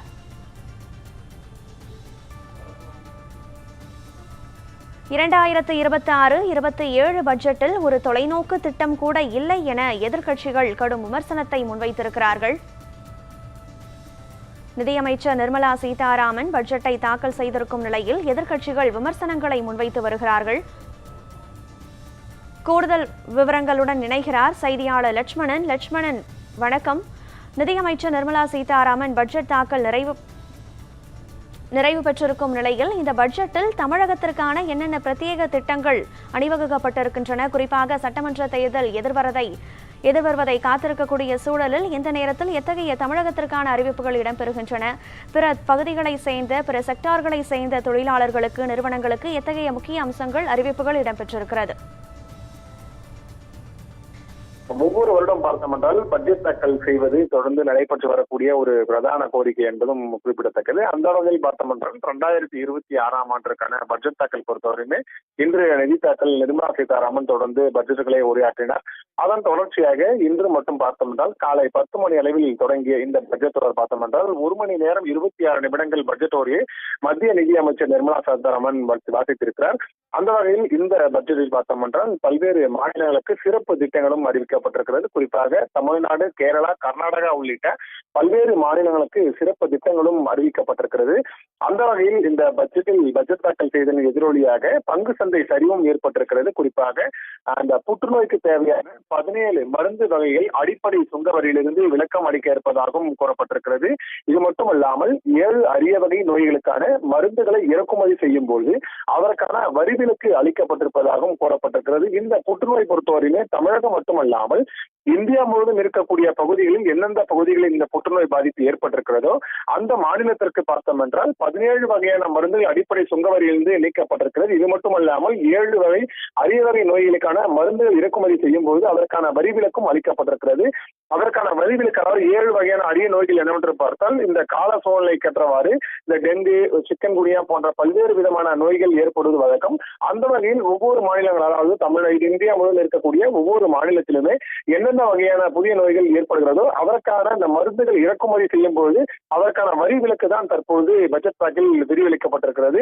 இது மட்டுமல்லாமல் மின்சார ஊக்குவிக்கும் லித்தியம் பேட்டரிகளுக்கான இறக்குமதி வரி இல்லை எனவும் அறிவிக்கப்பட்டிருக்கிறது. ஆனால் இந்தியா முழுவதும் பெட்ரோல், டீசல் மட்டும் விட தற்பொழுது பேட்டரி வாகனங்கள் தான் அதிகமாக காணப்பட்டு வருகிறது. அதன் அடிப்படையில் தான் தற்போது மின்சார வாகனங்களை ஊக்குவிக்கும் வகையில் லித்தியம் பேட்டரிகளுக்கான இறக்குமதி வரி இல்லை எனவும் தற்போது அறிவிக்கப்பட்டிருக்கிறது. இன்னொரு திட்டம் என்னவென்று பார்த்தால் வெளிநாட்டில் படிக்கும் மாணவர்களுக்கு பணம் அனுப்பி வைக்கப்படும் என்றால் அதற்கான வரியும் குறைக்கப்பட்டிருக்கிறது. குறிப்பாக தமிழ்நாட்டிலிருந்து பல்வேறு மாநிலங்களில் தொடர்ந்து இந்த மாணவர்கள் தொடர்ந்து கல்வியில் பயின்று வருகின்றனர். அந்த வகையில் இந்தியாவிலிருந்து பல்வேறு நாடுகளிலுமே தொடர்ந்து கல்வியானது பயில வருகின்றனர். அது மட்டுமல்லாமல் இந்தியாவிலிருந்து மற்ற நாடுகளுக்கு செல்லும் பொழுது இந்த பணம் என்பது மாறுபாடு ஏற்படும். அந்த வகையில் இந்த இந்திய பணத்தை விட்டு மற்ற சீனாவோ அமெரிக்கா போன்ற அந்த நாடுகளுக்கு சென்றால் அந்த பணத்திற்கான வரி விலக்கும் குறைத்திருப்பதாக தற்பொழுது வெளியிடப்பட்டிருக்கிறது. இது மட்டுமல்லாமல் விமான உதிரி வாகனங்கள் இறக்குமதி வழியும் குறைக்கப்பட்டிருக்கிறது. இந்தியாவில் விமான சேவை என்பது நாளுக்கு நாள் முன்னேற்றம் அடைந்து வருகிறது. குறிப்பாக டிஜிட்டல் இந்தியா என்ற அளவில் இந்த விமான சேவையும் நாளுக்கு நாள் அதிக வாடிக்கையாளர்கள், பொதுமக்கள் பயன்படுத்தி வருகின்றனர். அந்த வகையில் இந்த இந்தியோ விமானம் சரி பல்வேறு வகையான உதிரி வாகனங்கள் இறக்குமதி வரியும் குறித்திருக்கிறது. இது மட்டுமல்லாமல் காலணிகள் ஏற்றுமதி செய்வதற்கான மூலப்பொருட்கள் வரி இல்லாமல் இறக்கும் செய்ய சலுகையானது ஏற்படுத்தப்பட்டிருக்கிறது. இந்த காலணி என்பது தமிழ்நாடுல இந்தியா உலகம் முழுவதும் இருக்கக்கூடிய மக்களின் பெரும்பான்மையான அடிப்படை வசதிகளாக ஒன்றாக கருதப்படுகிறது. அந்த வகையில் காலணிகளை ஏற்றுமதி செய்வதற்கான மூலப்பொருட்கள் வரி இல்லாமல் இறக்குமதி செய்வதற்கான நடவடிக்கைகளும் மேற்கொள்ளப்பட்டிருக்கிறது. இது மட்டுமல்லாமல் பல்வேறு பொருட்களுக்கான ஏற்றுமதி கலால் வரியின் வரி குறைப்பும் அறிவிக்கப்பட்டிருக்கிறது. குறிப்பாக இந்தியாவிலிருந்து ஏற்றுமதி செய்யப்படும் பொருட்களும் சரி, பல நாடுகளிலிருந்து இந்தியாவுக்கு இறக்குமதி செய்யப்படும் பொருட்களும் சரி இந்த ஏற்றுமதி கலால் வரியின் வரியானது குறைக்கப்பட்டிருப்பதாகவும் கூறப்பட்டிருக்கிறது. இதுக்கு மட்டுமல்லாமல் அடுத்த கட்டமாக திட்டங்களை பார்த்தோம் என்றால் 20 லட்சம் வரை வைத்திருக்கக்கூடிய வெளிநாடு சொத்துக்களை வெளியிட தவறும் நபர்களுக்கு வழக்குகளில் இருந்து விலக்கு அளிக்கப்பட்டிருக்கிறது. குறிப்பாக பல்வேறு நாடுகளில் பல்வேறு சொத்துக்கள் பொறுத்தவரையுமே எல்லோருக்குமே காணப்படுகிறது. குறிப்பாக இந்தியாவில் வாழக்கூடிய நபர்களின் அமெரிக்காவில் சென்று அவர்கள் அங்கிருந்தே கூட தொடர்ந்து வழக்கை பயணித்து வருகின்றனர். அந்த ஒரு நாடுகளுக்கு சென்று ஒரு இடம் வாங்குவதும் சரி, ஒரு பல்வேறு சொத்துக்களை வாங்குவதும் சரி, இது போன்ற இடர்பாடு தொடர்ந்து ஏற்பட்டு வரக்கூடிய நிலையில் அதற்கான புதிய திட்டமானது தற்பொழுது கொண்டு வரப்பட்டிருக்கிறது. குறிப்பாக 20 லட்சம் வரை வைத்திருக்கக்கூடிய வெளிநாடு சொத்துக்களை வெளியிட தவறும் நபர்களுக்கு வழக்குகளில் இருந்து விலக்கு அளிக்கப்படுகிறது. இதற்கு முன்பாக வழக்குகள் பதியப்பட்டிருக்கக்கூடிய நிலையில் இனிவரும் காலங்களில் வழக்கிலிருந்து விலக்குகள் அளிக்கப்பட்டிருப்பதாகவும் கூறப்பட்டிருக்கிறது. அதன் தொடர்ச்சியாக பார்த்தோம் என்றால் மத்திய பட்ஜெட்டுக்கு மத்திய அமைச்சரை ஒப்புதல் வழங்கியும் தொடர்ந்து பல்வேறு வகையான திட்டங்களும் அறிவிக்கப்பட்டு வருகிறது. குறிப்பாக தமிழ்நாடு மட்டுமின்றி இந்தியாவில் இருக்கக்கூடிய பல்வேறு மாநிலங்களுக்குமே இந்த திட்டங்களானது பொருந்தும் என்பதும் குறிப்பிடத்தக்கது.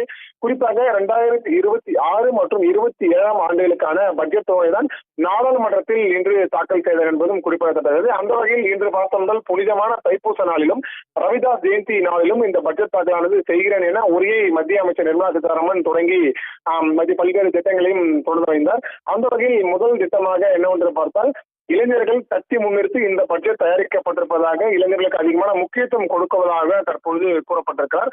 இது மட்டுமல்லாமல் இந்த பல்வேறு சீர்திருத்தங்களை கொண்டு வந்திருக்கிறோம். குறிப்பாக ஜிஎஸ்டிக்கு சீர்திருத்தமானது கொண்டு வரப்பட்டிருப்பதாகவும், லேபர் கோட் சீர்திருத்தம் என பல்வேறு விஷயங்களை மேற்கொண்டிருக்கிறோம் என தொடர்ந்து ஆலோசனை மேற்கொள்ளப்பட்ட பிறகுதான் இந்த பட்ஜெட் தாக்கலானது நடைபெற்றிருக்கிறது.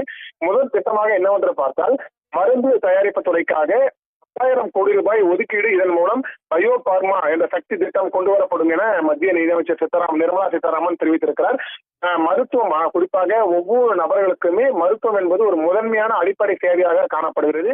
எந்த ஒரு நோய் தொற்று ஏற்பட்டாலுமே அதிலிருந்து வெளிவதற்கான நடவடிக்கைகள் தான் ஒன்றிய அரசும் சரி, மாநில அரசும் சரி பல்வேறு நடவடிக்கைகளும் மேற்கொண்டு வருகின்றனர். அதன் அடிப்படையில் பார்த்தோம் என்றால் கடந்த 2019 ஆண்டு பார்த்தோம் என்றால் நாடு முழுவதும் கொரோனா தொற்று என்பது அதிகமாக பாதிக்கப்பட்டு லட்சக்கணக்கான மக்கள் உயிரிழந்தார்கள் என்பதும் எல்லோருக்கும் தெரிய வந்த உண்மைதான். அந்த வகையில் ஒவ்வொரு மாநிலங்களிலுமே, இந்தியாவில் இருக்கக்கூடிய மாநிலங்களில் எந்த நோய் தொற்று பாதிப்பு ஏற்பட்டாலும் அதில் மீண்டும் வெளியே வருவதற்கான நடவடிக்கைகள் தருவது பாஜக அரசு சார்பாகவும் செய்யப்பட்டு வருகிறது, அது மாநில அரசு சார்பாகவும் செய்யப்பட்டு வருகிறது.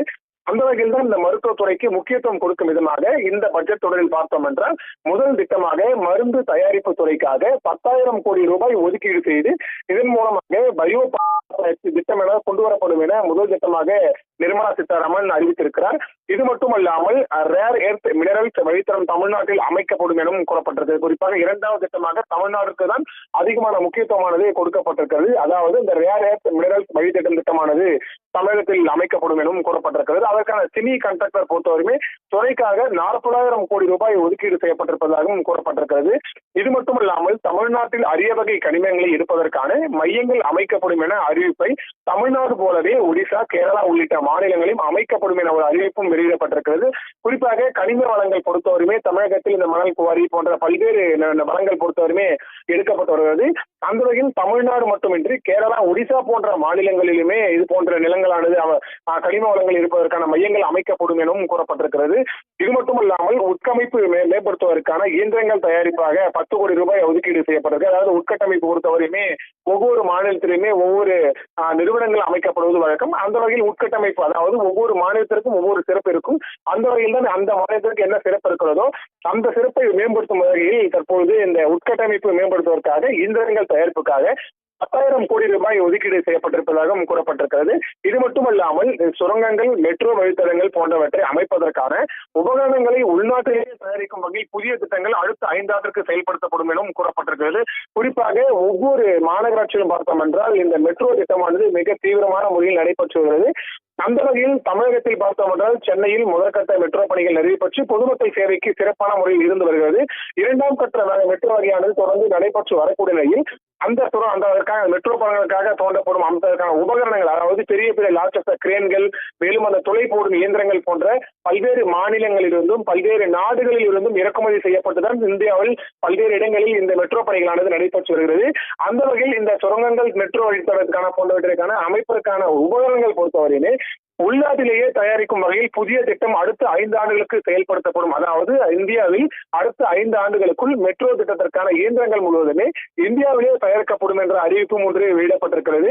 இது மட்டுமல்லாமல் மல்டிபிள் ஏரியா டெக்டைல்ஸ் பூங்காக்கள் அமைக்கப்படும். அதாவது சென்னையில் பல்வேறு வகையான பூங்காக்கள் செயல்பட்டு வரக்கூடிய நிலையில் இந்த வேலைவாய்ப்பை அதிகரிக்கக்கூடும் வகையில் தான் தற்பொழுது மத்திய அரசு சார்பாக மல்டிபிள் ஏரியா டெக்ஸ்டைல்ஸ் பூங்காக்கள் அமைக்கப்படும் எனவும் கூறப்பட்டிருக்கிறது. இது மட்டுமல்லாமல் காகித துறைக்காக மகாத்மா காந்தி சுவராஜ் திட்டமானது செயல்படுத்தப்படும் எனவும் கூறப்பட்டிருக்கிறது. ஒவ்வொரு குடும்பத்திற்கும் பார்த்தோம் என்றால் சமூகம் மற்றும் துறைக்கு வளங்கள் வசதிகள் மற்றும் வாய்ப்புகளை கிடைப்பதை உறுதி செய்வது நமது கடமையாக கருதப்படுவதாகும். மகாத்மா காந்தி சுவராஜ் திட்டத்தின் மூலம் கைத்தறி உள்ளிட்ட இதன் மூலம் மேம்படுத்தக்கூடிய இந்தியாவின் கிராமங்களில் உள்ள இளைஞர்கள் மற்றும் பலன் பெறுவார்கள் எனவும் இந்திய திட்டத்தில் கொண்டு வரப்படுகிறது எனவும் கூறப்பட்டிருக்கிறது. இது மட்டுமல்லாமல் உலக அளவில் ஜவுளித்துறையில் தன்னறிவு பெறுவதற்கான வகையில் தான் இந்த திட்டமானது கொண்டு வரப்பட்டிருக்கிறது. குறிப்பாக தமிழகத்தில் அதிகமானோர் நெசவாளர்களும் சரி இந்த பல்வேறு துணிரகங்களை உற்பத்தி செய்து வருகின்றனர். அந்த வகையில் இந்த திருச்சி போன்ற பல்வேறு மாவட்டங்களில் தமிழகத்தில் பார்த்தோம் என்றால் இந்த காகிதங்கள் உற்பத்தி செய்வதும் மேலும் இந்த காட்டன் சேலை மேலும் இந்த ரேஷன் கடைகள் அதாவது பொங்கல் போன்ற பண்டிகைகளில் ரேஷன் கடைகளில் வழங்கக்கூடிய இந்த வேட்டி சேலைகள் உற்பத்தி செய்யப்படுவதும் பார்த்தோம்னா அதிகமாக திருச்சி திருவள்ளூர் மாவட்டம் போன்ற திருத்தணி போன்ற பல்வேறு பகுதிகளில் உற்பத்தியானது அதிகரித்து வருகிறது. அந்த வகையில் மகாத்மா காந்தி சுவராஜ் திட்டத்தின் மூலம் இந்த கைத்தறி உள்ளிட்ட மூலமாக இந்த திட்டத்தை மேம்படுத்துவதற்காக இந்த தொழிலை மேம்படுத்துவதற்காக இந்த திட்டமானது இன்னும் கூடுதலாக சேவை அதிகரிக்கும் எனும் தற்பொழுது இந்த பட்ஜெட் தொடரில் அறிவிக்கப்பட்டிருக்கிறது. இது மட்டுமல்லாமல் நுண் சிறு குறு தொழில்துறையை மேம்படுத்த மும்முனை திட்டம் அறிமுகப்படுத்தப்படுகிறது. இதற்காக 10,000 கோடி ரூபாய் ஒதுக்கீடும் செய்யப்பட்டிருக்கிறது. குறிப்பாக இந்த திட்டம் பொறுத்தவரையுமே அடுத்தடுத்த ஆண்டுகளுக்கு தீவிரமான முறையில் செயல்படுத்துவதற்கான வாய்ப்புகளும் கூறப்படுகிறது. சிறு குறு தொழில்துறை என்னவென்று பார்த்தால் இந்த தமிழகத்தில் பார்த்தோம் என்றால் வீட்டிலிருந்தே பெண்கள் பல்வேறு தொழில்களை செய்து வருகின்றனர். குறிப்பாக இந்த தையல் இயந்திரம் வைத்து ஒரு தொழில் செய்வதும் மேலும் இந்த சிறு சிறு கடைகள் வைத்து வியாபாரம் செய்வதும் போன்ற பல்வேறு வகையான வியாபாரங்களை செய்து வரக்கூடிய நிலையில் அந்த வகையில் தான் இந்தியா முழுவதும் நுண் சிறு குறு தொழில்துறை மேம்படுத்த மும்முனை திட்டமாக அறிமுகப்படுத்துவதற்காக 10,000 கோடி ரூபாய் ஒதுக்கீடு செய்யப்பட்டிருக்கிறது. தரம் மிகுந்த விளையாட்டு உபகரணங்கள் தயாரிக்கப்படும். அதாவது இந்தியா முழுவதுமே பல்வேறு மாநிலங்களில் ஒவ்வொரு மாநிலம் இந்த விளையாட்டுக்கு சிறப்பு வாய்ந்த மாநிலமாக காணப்படுகிறது. அந்த வகையில் தமிழகத்தில் பார்த்தோம் என்றால் இந்த முக்கியத்துவம் பொறுத்தவரையுமே விளையாட்டுத்துறைக்கு கொடுக்கப்பட்டு வருகிறது. அந்த வகையில் தான் பார்த்தோம் என்றால் தரம் மிகுந்த விளையாட்டு உபகரணங்களாக தயாரிக்கப்படுவதற்கான இந்தியாவின் நடவடிக்கைகள் மேற்கொள்ளப்படும் எனவும் கூறப்பட்டிருக்கிறது.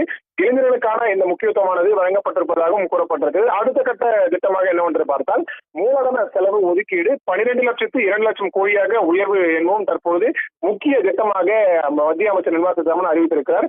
தேசிய நீர்வழி போக்குவரத்து வழித்தடம் ஒடிசாவில் ஏற்படுத்தப்படும். அதாவது தேசிய நீர்வழி போக்குவரத்து பொறுத்தவரையுமே சுரங்கப்பாக அந்த கடலுக்கடியில் செல்லும் திட்டமானது செயல்படுத்தப்படும் எனவும் அதுவும் ஒடிசாவில் செயல்படுத்தப்படும் என ஒரு அறிவிப்பும் வெளியிடப்பட்டிருக்கிறது. இந்த நீர்வழி முனையங்கள் அமைப்பதற்கான புதிய திட்டமானது நீர்வழி மூலமாக முக்கிய துறைமுகங்களை இணைப்பதற்கான திட்டமான அறிவிக்கப்பட்டிருக்கிறது. இந்தியாவின் கிழக்கு மேற்கு வடக்கு தெற்கு என அனைத்து பிராந்தங்களையும் இணைக்கும் வகையில் இந்த புதிய திட்டமானது செயல்படுத்தும் எனவும் கூறப்பட்டிருக்கு. அதாவது கடற்கரையில் அடியில் தான் இந்த திட்டமானது செயல்படுத்துவதற்கான நடவடிக்கைகள் மேற்கொள்ளப்படும் என தற்போது இந்த மத்திய பட்ஜெட்டில் அறிவித்திருக்கிறது. இது மட்டுமல்லாமல் சுற்றுலாத்துறைக்கான கடல் வழி விமான சேவை நிதி ஒதுக்கீடும் செய்யப்பட்டிருக்கிறது. கடலோர போக்குவரத்து கூடுதல் நிதி ஒதுக்கீடு செய்யப்பட்டிருக்கக்கூடிய நிலையில் நாட்டின் கிழக்கு மற்றும் மேற்கு பகுதிகளில் இணைக்க பிரத்யேக சரக்கு ரயில் பாதை அமைக்கப்படும் என அறிவிப்பை இதன் மூலமாக உள்நாட்டின் கட்டமைப்பை மேம்படுத்தும் என அறிவிக்கப்பட்டிருக்கிறது. குறிப்பாக பல்வேறு நாடுகளிலிருந்து நம்ம கடல் வழியாக தான் வணிகம் மேற்கொண்டு வருகிறோம். குறிப்பாக ஏற்றுமதி இறக்குமதி அதாவது இந்தியாவில் ஏற்றுமதி செய்யக்கூடிய இந்த பொருட்களை பொறுத்தவரை மற்ற நாடுகளுக்கு கொண்டு செல்லும் பொழுது இந்த கப்பல் வணிகம் மூலம் தான் தொடர்ந்து பல்வேறு சேவைகளும் மேற்கொள்ளப்பட்டு வருகிறது.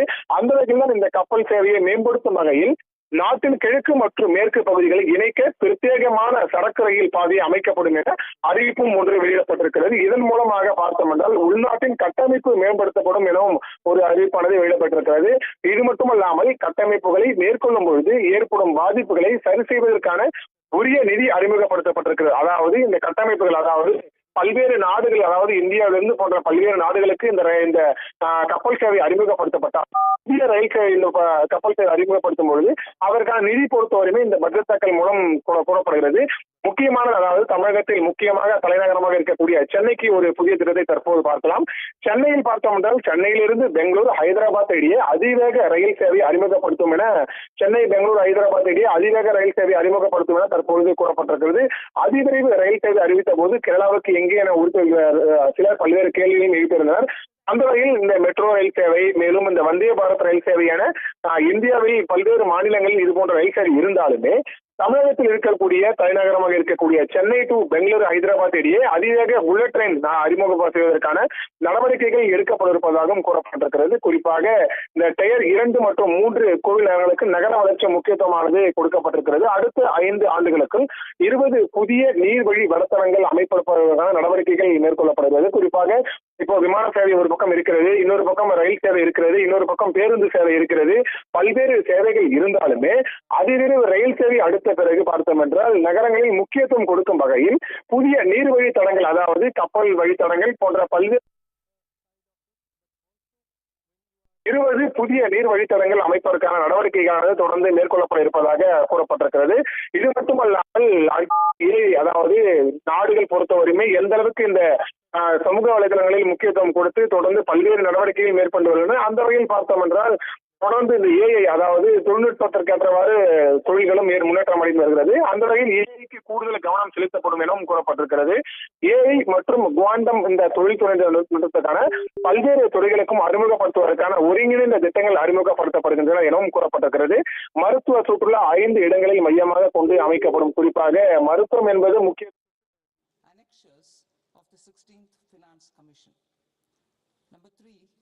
explanatory memorandum as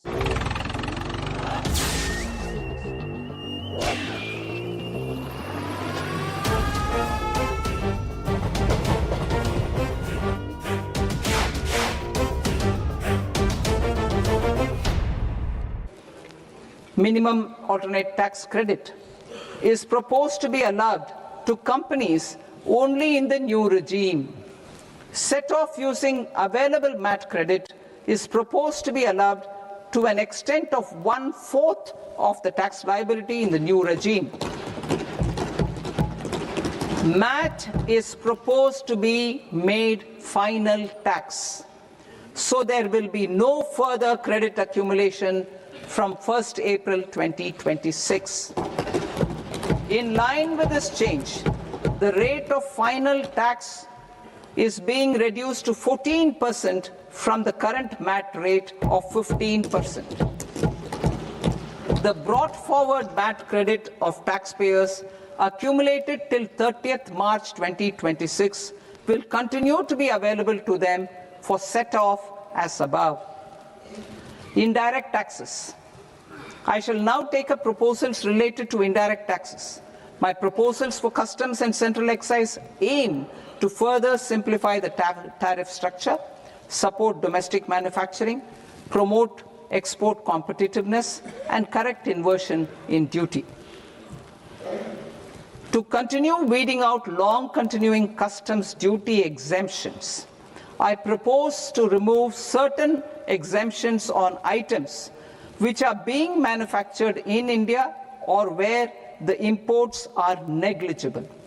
Similarly, to further simplify the process of ascertaining the rate of duty applicable on a particular item, I propose to incorporate certain effective rates in various customs notifications to the tariff schedule itself. I shall now take up sector-specific proposals. Promotion of exports of marine, leather, and textile products. I propose to increase the limit for duty-free imports of specified inputs used for processing seafoods for export from the current 1% to 3% of FOB value of the previous year's export turnover. I also propose to allow duty-free imports of specified inputs, which is currently available for exports of leather or synthetic footwear, to exports of shoe uppers as well. I propose to extend the time period for export of final product from the existing 6 months to 1 year for exporters of leather or textile garments, leather or synthetic footwear, and other leather products. Energy transition and security. I propose to extend the basic customs duty exemption given to capital goods used for manufacturing lithium-ion cells for batteries to those used for manufacturing lithium-ion cells for battery energy storage systems also. I propose to exempt basic customs duty on import of sodium antimonate for use in manufacture of solar glass. Nuclear power. I propose to extend the existing basic customs duty exemption on imports of goods required for nuclear power projects till the year 2035 and expand it for all nuclear plants irrespective of their capacity. Critical minerals. It is proposed to provide basic customs duty exemption to the import of capital goods required for the processing of critical minerals in India. Biogas blended CNG. I propose to exclude the entire value of biogas while calculating the central excise duty payable on biogas blended CNG. Civil and defense aviation. I propose to exempt basic customs duty on components and parts required for the manufacture of civilian training and other aircrafts. It is proposed to exempt basic customs duty on raw materials imported for the manufacture of parts of aircraft to be used in maintenance, repair, or overall requirements by units in the defense sector. Electronics. To deepen value addition in the consumer electronics sector, I propose to exempt basic customs duty on specified parts used in the manufacture of microwave ovens. Special economic zone. To address the concerns arising about utilization of capacity by manufacturing units in the special economic zones due to global trade disruptions, I propose as a special one-time measure. வணக்கம் நண்பர்களே, 2026-27 நிதியாண்டுக்கான மத்திய நிதிநிலை அறிக்கையை நிதியமைச்சர் நிர்மலா சீதாராமன் தாக்கல் செய்திருக்கின்றார். மிகுந்த எதிர்பார்ப்புக்கு மத்தியில் தாக்கல் செய்யப்பட்ட இந்த நிதிநிலை அறிக்கையின் மூலமாக இந்தியாவினுடைய சாமானிய மக்களினுடைய ஆசைகள், எண்ணங்கள் நிறைவேற்றப்பட்டிருக்கிறதா? சிறு குறு தொழிலுடைய மேம்பாட்டிற்காக அறிவிப்புகள் வெளியாகி இருக்கின்றன. அது எந்த அளவிற்கு உத்வேகம் தரக்கூடிய ஒன்றாக இருக்கும் என்பதையும், தனிநபர் வருமானம் உள்ளிட்ட பல்வேறு அம்சங்களில் எத்தகைய கவனம் செலுத்தப்பட்டிருக்கிறது, தற்பொழுது தொடங்கியிருக்கக்கூடிய இந்த 2026-27 ஆண்டுக்கான நிதிநிலை அறிக்கையின் மூலமாக அடுத்த பாய்ச்சலை நோக்கி இந்தியாவினுடைய பொருளாதாரம் மாறுமா, தன்னிறைவு பொருளாதாரத்தை நோக்கிய இந்தியாவினுடைய கனவு எத்தகைய சாத்திய புள்ளிகளோடு பயணிக்க இருக்கிறது என்பதை பற்றி விரிவாக பேச இருக்கின்றோம். இன்றைய அமர்வில் நம்மோடு எழுத்தாளர் பாஸ்கரன் கிருஷ்ணமூர்த்தி, தணிக்கையாளர் மற்றும் பொருளாதார ஆலோசகர் ஜி சேகர், பொருளாதார நிபுணர் நந்தன் மாசிலாமணி மூவரும் இணைந்திருக்கின்றார்கள். இன்னும் சற்று நேரத்தில் தேசிய தலைவர் இந்திய தொழில் முனைவர் சங்கத்தினுடைய ரகுநாதனும் பொருளாதார நிபுணர் சோமவல்லியப்பனும் இணைய இருக்கின்றார்கள். ஐவருக்கும் நிகழ்ச்சியில் வணக்கங்கள். ஜி சேகர் சார், நிகழ்ச்சி உங்ககிட்ட இருந்தே தொடங்குறேன். இந்த பட்ஜெட் எந்த அளவுக்கு எண்ணங்களை நிறைவேற்றி இருக்கிறது, சாமானியர்களுடைய தேவைகளை பூர்த்தி செஞ்சிருக்கிறதா, என்ன அடிப்படையில், என்ன நோக்கம் இதன் மூலமாக வெளிப்பட்டிருக்குது? இந்த பட்ஜெட்னு ஸ்பெசிஃபிக்காக எடுத்துக்கிட்டீங்க அப்படின்னா, இட் இஸ் எடுத்த உடனே ஃபினான்ஸ் மினிஸ்டர் சொன்னாங்க யுவா சக்தி அண்ட் க்ரோத் ஓரியன்ட் பட்ஜெட் தான். இப்போ லாஸ்ட் 5 இயர்ஸாக ஆஃப்டர் கோவிட் எடுத்துக்கிட்டிங்கன்னா க்ரோத் ஓரியன்ட் பட்ஜெட். நீங்கள் சாமானிய மனிதர்கள் எடுத்து பார்த்தீங்கன்னா 2025லேயே சாமானிய மனிதர்களுக்கு என்னென்ன மேக்ஸிமம் கொடுக்கணுமோ அட்வான்டேஜாக கொடுத்துட்டாங்க. உதாரணத்துக்கு சொல்லணும்னா, ஒரு தனிநபர் எம்ப்ளாய்மெண்ட்டில் இருக்காருன்னா அவருக்கு 12.25 லட்சம் வரைக்கும் டேக்ஸ் கிடையாது. அதே மாதிரி அவங்க ஸ்மால் பிஸ்னஸ் அப்படின்னு எடுத்துக்கிட்டிங்கன்னா 2 கோடி பிஸ்னஸ் பண்ணினாங்கன்னா பேங்கிங் சேனல் மூலமாக, அதாவது டிரான்சாக்ஷன் எல்லாமே யூபிஐ பேங்கிங் சேனல் மூலமாக 2 கோடியோ, இல்லை கேஷில் பிஸ்னஸ் பண்ணினா கூட 1.5 கோடி இருக்கிறவங்களுக்கு அந்த 8% 6% டிக்ளேர் பண்ணால், அதாவது 12 லட்சம் இன்கம் வரைக்கும் கிடையாது. அப்போ ஸ்மால் பிஸ்னஸ் பீப்புள் 1.5 கோடி 2 கோடி இந்த லெவலில் பிஸ்னஸ் பண்ணுறதுக்கு இல்லை. அதே மாதிரி ஜிஎஸ்டி ஏற்கனவே சப்ஸ்டான்ஷியலாக லெவரேஜ் பண்ணியாச்சு. இப்போ என்ன பண்ணியிருக்காங்க அப்படின்னா, அவங்களுடைய ரிட்டர்ன் ஃபைலிங் அப்படிங்கிறத ஜூலையில் டைம் கொடுத்ததை ஆகஸ்ட் வரைக்கும் நான் ஆடிட் கேசஸ் ஸ்மால் பிஸ்னஸ் பீப்புளுக்கு எக்ஸ்டெண்ட் பண்ணியிருக்காங்க. தனிநபர்னு எடுத்துக்கிட்டிங்கன்னா நீங்கள் இப்போ சில டிடிஎஸ் எல்லாம் நல்லா குறைச்சிருக்காங்க. இப்போ தமிழ்நாடு பொறுத்தவரை எடுத்துக்கிட்டிங்க அப்படின்னா நமக்கு வந்து பீடி 10 to leaves பீடி வந்து தமிழ்நாட்டோட குடிசை தொழிலில் ஒன்று, அதிலோட டிசிஎஸ்லாம் 5%லேருந்து 2%க்கு குறைச்சிருக்காங்க. அதே மாதிரி நீங்கள் எடுத்துக்கிட்டீங்க அப்படின்னா உங்களுக்கு வந்து பெனால்ட்டி, அதாவது அதாவது ஸ்டூடெண்ட்ஸு, ஃபாரின் எம்ப்ளாய்மெண்ட், இவங்களுக்குலாம் நம்ம நாட்டில் என்ன சட்டம் கொண்டு வந்தோம்னா, ஃபாரினில் ஏதாவது இன்கம் இருந்தாலோ இல்லை ஃபாரினில் அசெட் வச்சுருந்தாலோ அதை டிஸ்க்ளோஸ் பண்ணணும் அப்படிங்கிறது ஒரு ஆண்டுக்கு முன்னாடியே கம்பல்சரியாக வந்துச்சு. அவங்களுக்குலாம் இப்போ ஒரு அம்னிஸ்டி, அவங்களுக்கு டிஸ்க்ளோஸ் இல்லைன்னா அதோட ஃபுல் அமௌண்ட் எல்லாம் பெனால்ட்டி எல்லாம் ப்ராசிக்யூஷன்லாம் இருந்துச்சு. அவங்களுக்கு வந்து அடுத்த 6 மாதத்தில் டிஸ்க்ளோஸ் பண்ணால் அம்னஸ்டி ஸ்கீம் மாதிரி எந்தவித பெனால்ட்டியில் கம்மியாக, இன்ட்ரெஸ்ட்டில் கம்மியாக பண்ணி அதுவும் கொடுக்குறாங்க. ஸோ அந்த மாதிரியும் சிஸ்டம்ஸ் உருவாகிருக்கு. அதே மாதிரி நீங்கள் எடுத்தீங்கன்னா மெடிக்கலோட ட்ரக்ஸ், கேன்சர் அண்டு ஸ்பெசிஃபிக் ட்ரக்ஸோட இம்போர்ட் டியூட்டியை சப்ஸ்டான்ஷியலாக 17 மருந்துகளுக்கான ஆமாம் குறைச்சிருக்காங்க.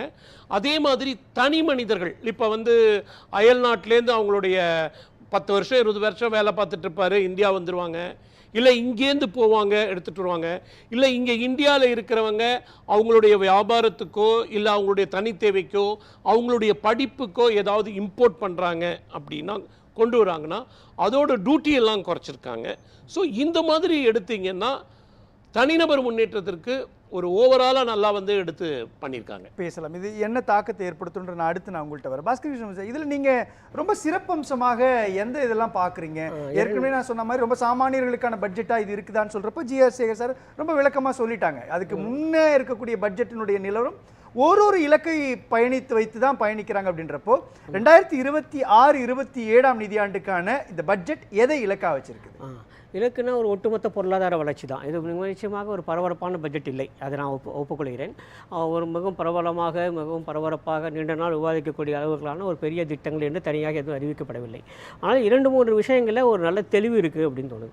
ஒன்று என்ன அப்படின்னா, எஜுகேஷன், எம்ப்ளாய்மெண்ட், என்டர்பிரைஸ், தமிழ் சொன்னால் கல்வி, வேலைவாய்ப்பு, தொழில் முனைவு, மூன்றையும் இணைத்து ஒரு ஹை பவர் கமிட்டி ஒன்று, உயர் அதிகார குழு ஒன்று அமைக்கப்படும் அப்படின்னு சொல்லியிருக்காங்க.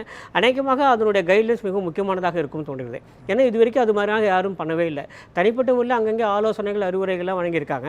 ஆனால் முதல் முறையாக அரசாங்கமே அதிகாரப்பூர்வமாக எஜுகேஷன், எம்ப்ளாய்மெண்ட், என்டர்பிரைஸ் மூன்றையும் இணைத்து கல்வி, வேலைவாய்ப்பு, தொழில் முனைவுக்கான ஒரு உயர் அதிகார குழு அமைக்கப்படும் சொல்லியிருக்காங்க.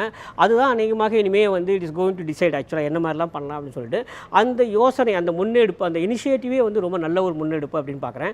அவர்கள் என்ன பரிந்துரைகள் தரப்போகிறார்கள், அரசு எவ்வாறு நிறைவேற்றப் போகிறங்கிறது அடுத்த கட்டம். ஆனால் முதல் படியாக இது மாதிரியான ஒன்று என்னென்னா, கல்வியும் வேலைவாய்ப்பும் தொழில் முனைவையும் ஒருங்கிணைக்கிற ஒரு புள்ளியை அவர்கள் கண்டெடுத்திருக்கிறார்கள். இப்போது இன்னும் பண்ணியிருக்காங்க. அது வந்து என்னை பொறுத்தவரையில் தனிப்பட்ட முறையில் அது மிகச்சிறந்த ஒரு முன்னெடுப்பாக பார்க்கிறேன். ஆனால் இப்போ வந்து கொஞ்ச நேரம் தான் ஆகுது, இது வரைக்கும் அது பெரிதாக எங்கேயுமே பேசப்படவில்லைங்கிறது ரொம்ப ஆச்சரியமான ஒரு விஷயமா இருக்குது. அது ஒரு மிகச்சிறந்த ஒரு நல்ல விஷயம் அப்படின்னு தோணுது. அப்புறம் இரண்டாவது நம்ம முக்கியமாக பார்த்தது இந்த ஆக்சிடென்ட் அண்ட் ட்ராமாட்டிக் கேர் மையம். ஆக்சுவலாக ஒவ்வொரு மாவட்ட மருத்துவமனைகளிலும் விபத்து மற்றும் ட்ராமாட்டிக் கேருக்கான ஒரு சிறப்பு மையம் அமைக்கப்படும் அப்படின்னு சொல்லியிருக்காங்க. அது 50% ரிடக்ஷன் கொடுத்துருக்காங்க. ஆமாம், 50%. அது ஒரு முழுமையான இன்னும் தகவல்கள் வெளிவரவில்லை. எனவே இது வரைவு அறிக்கை தான் இது, அதனால் பின்னால் தான் வரும். ஆனால் நான் சொல்வது அந்த முனைப்பேங்கிறது ரொம்ப அருமையான ஒரு விஷயம். என்னென்னா, என்னுடைய சிற்றறிவு கேட்டிய வரையில் இந்தியாவில் சாலை விபத்தில் மிகவும் அதிகமாக நடைபெறக்கூடிய ஒரு சில மாநிலங்களே தமிழ்நாடும் ஒன்று. அதனால் இங்கே நமக்கு அது வந்து மிகவும் பயனுள்ளதாக இருக்கும் அப்படின்னு பார்க்குறேன். ஏன்னா சாலை விபத்துகள் நமக்கே தெரியும் எந்த அளவுக்கு ஒரு தனி மனிதனையும் அவங்களுடைய குடும்பத்தையும் பாதிக்கக்கூடியது அப்படின்னு சொல்லிட்டு அதில் வந்து நிவாரணம் அளிக்கக்கூடியவர்களில் ஒவ்வொரு மாவட்டத்திலேயுமே விபத்து மற்றும் ட்ராமாட்டிக் காருக்காக சிறப்பு மையம் அமைக்கப்படும் சொல்லப்பட்டிருக்கிறது.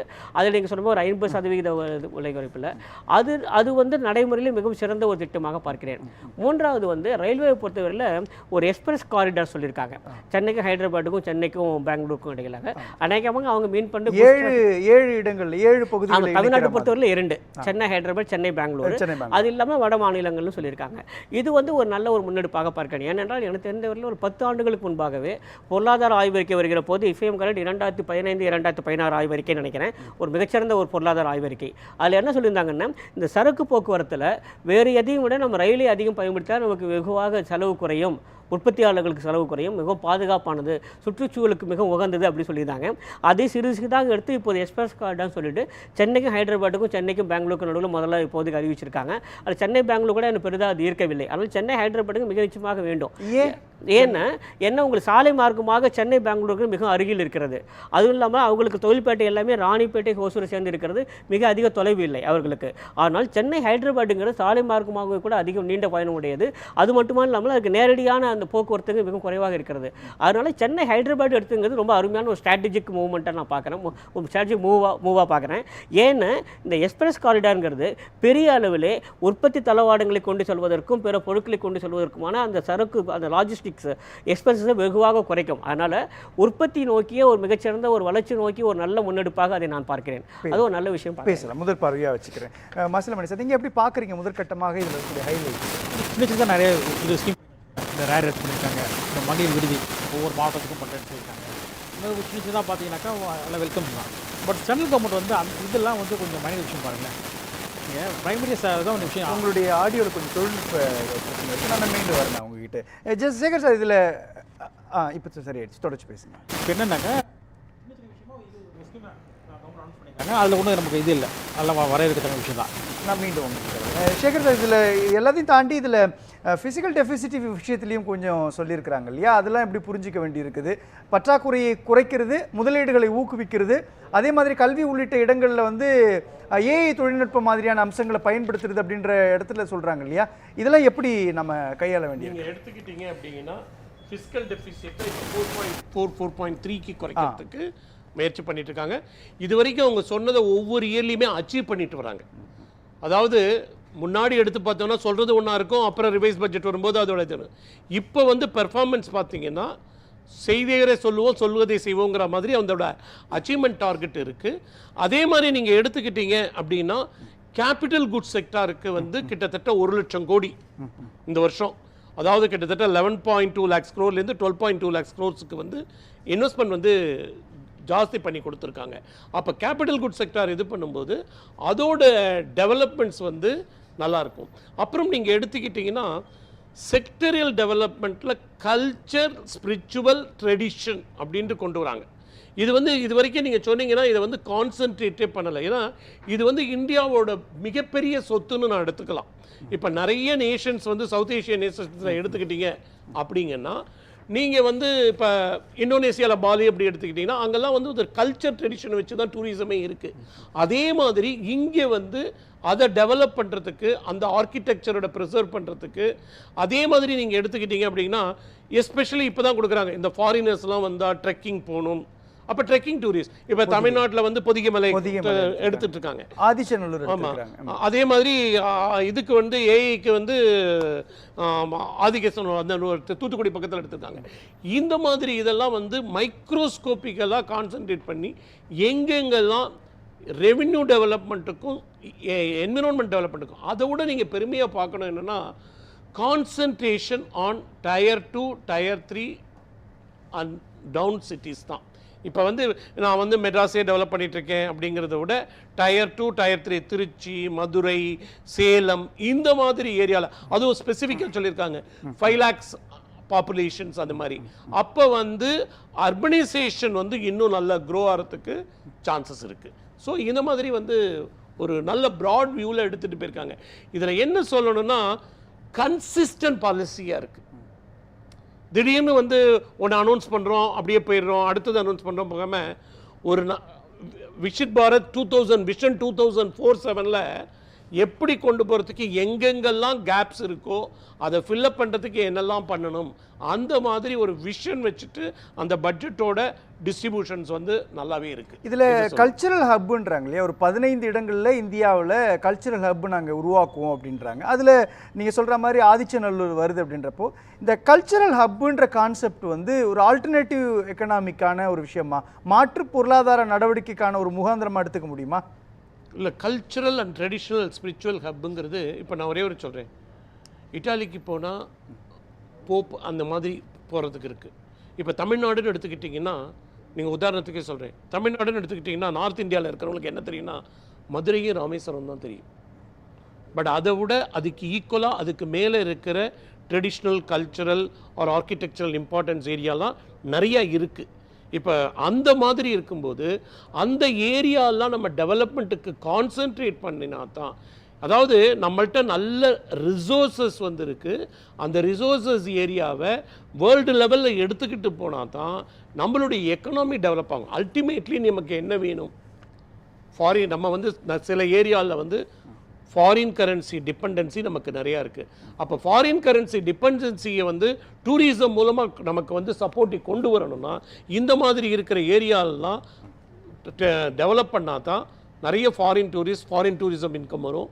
அதனால் நம்மளுடைய கண்ட்ரியோட economic development, local development, urban rural டெவலப்மெண்ட்லாம் ஸ்ட்ரென்த்தன் பேசலாம். இன்றைய நிதிநிலை அறிக்கை 2026-27 ஆண்டிற்கான இந்த நிதிநிலை அறிக்கையின் மீதான விவாதத்தை இடைவேளைக்கு பிறகு மீண்டும் பார்க்கலாம்.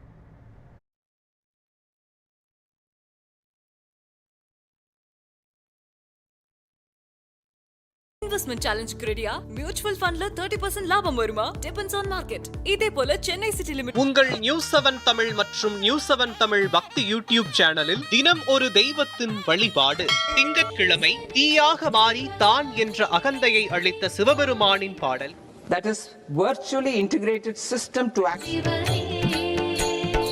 செவ்வாய்க்கிழமை செய்த வினையை மன்னித்து சேவர் கொடியாக தன் கையில் ஏந்திய முருகனின் பாடல்கள். புதன்கிழமை அகத்திய மாமுனியின் கமண்டலத்தில் அடைந்த காவிரியை விடுவித்த விநாயகர் பாடல்கள்.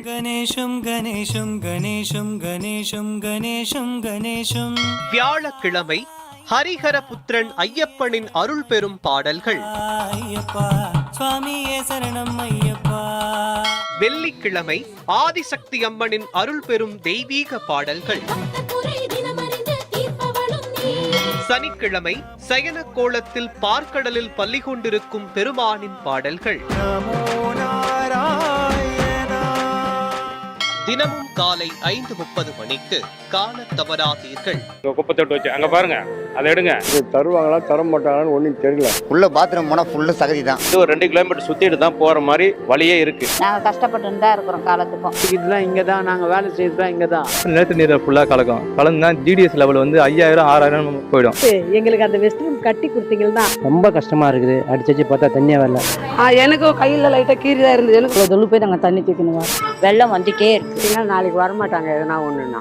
மக்களுக்கு ரொம்ப பாதிப்பு. ஆக்ஷன் எடுக்கணும்.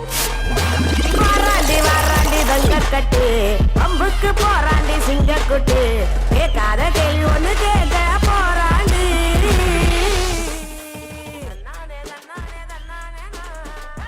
உங்கள் News7 தமிழ் மற்றும் News7 தமிழ் பக்தி யூடியூப் சேனலில் தினம் ஒரு தெய்வத்தின் வழிபாடு. திங்கட்கிழமை தீயாக மாறி தான் என்ற அகந்தையை அளித்த சிவபெருமானின் பாடல்கள். செவ்வாய்க்கிழமை செய்த வினையை மன்னித்து சேவர் கொடியாக தன் கையில் ஏந்திய முருகனின் பாடல்கள். புதன்கிழமை அகத்திய மாமுனியின் கமண்டலத்தில் அடைந்த காவிரியை விடுவித்த விநாயகர் பாடல்கள்.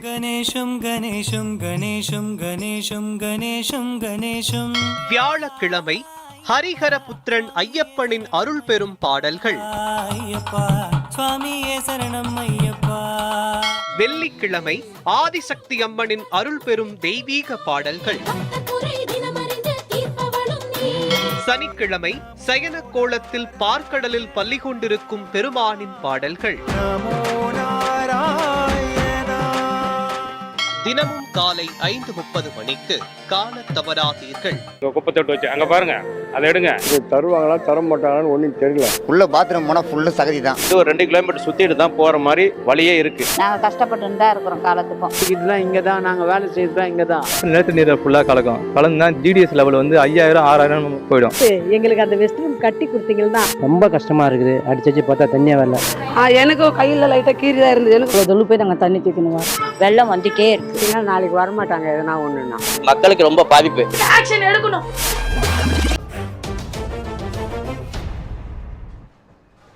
இந்திய மக்களினுடைய ஒட்டுமொத்த எதிர்பார்ப்பையும் பெற்றிருந்த மத்திய பட்ஜெட் தாக்கல் நிறைவு பெற்றிருக்கிறது. மத்திய நிதியமைச்சர் நிர்மலா சீதாராமன் இதனுடைய தாக்கலை நிறைவு செய்திருக்கிறார். இந்த மத்திய நிதி அரசியல் நிகழ்ச்சிக்கு மீண்டும் வரவேற்கின்றோம். தற்பொழுது நம்மோடு இந்திய தொழில் முனைவர் சங்கத்தினுடைய தேசிய தலைவர் ரகுநாதன் இணைந்திருக்கிறார். அவர்கிட்ட பேசலாம். ரகு சார், நீங்கள் எப்படி பார்க்குறீங்க? இந்த எக்ஸ்பெக்டேஷன்லாம் சரியாக இருக்குதா? என்ன இலக்கோடு இந்த பட்ஜெட் தாக்கல் செய்யப்பட்டிருக்கிறது?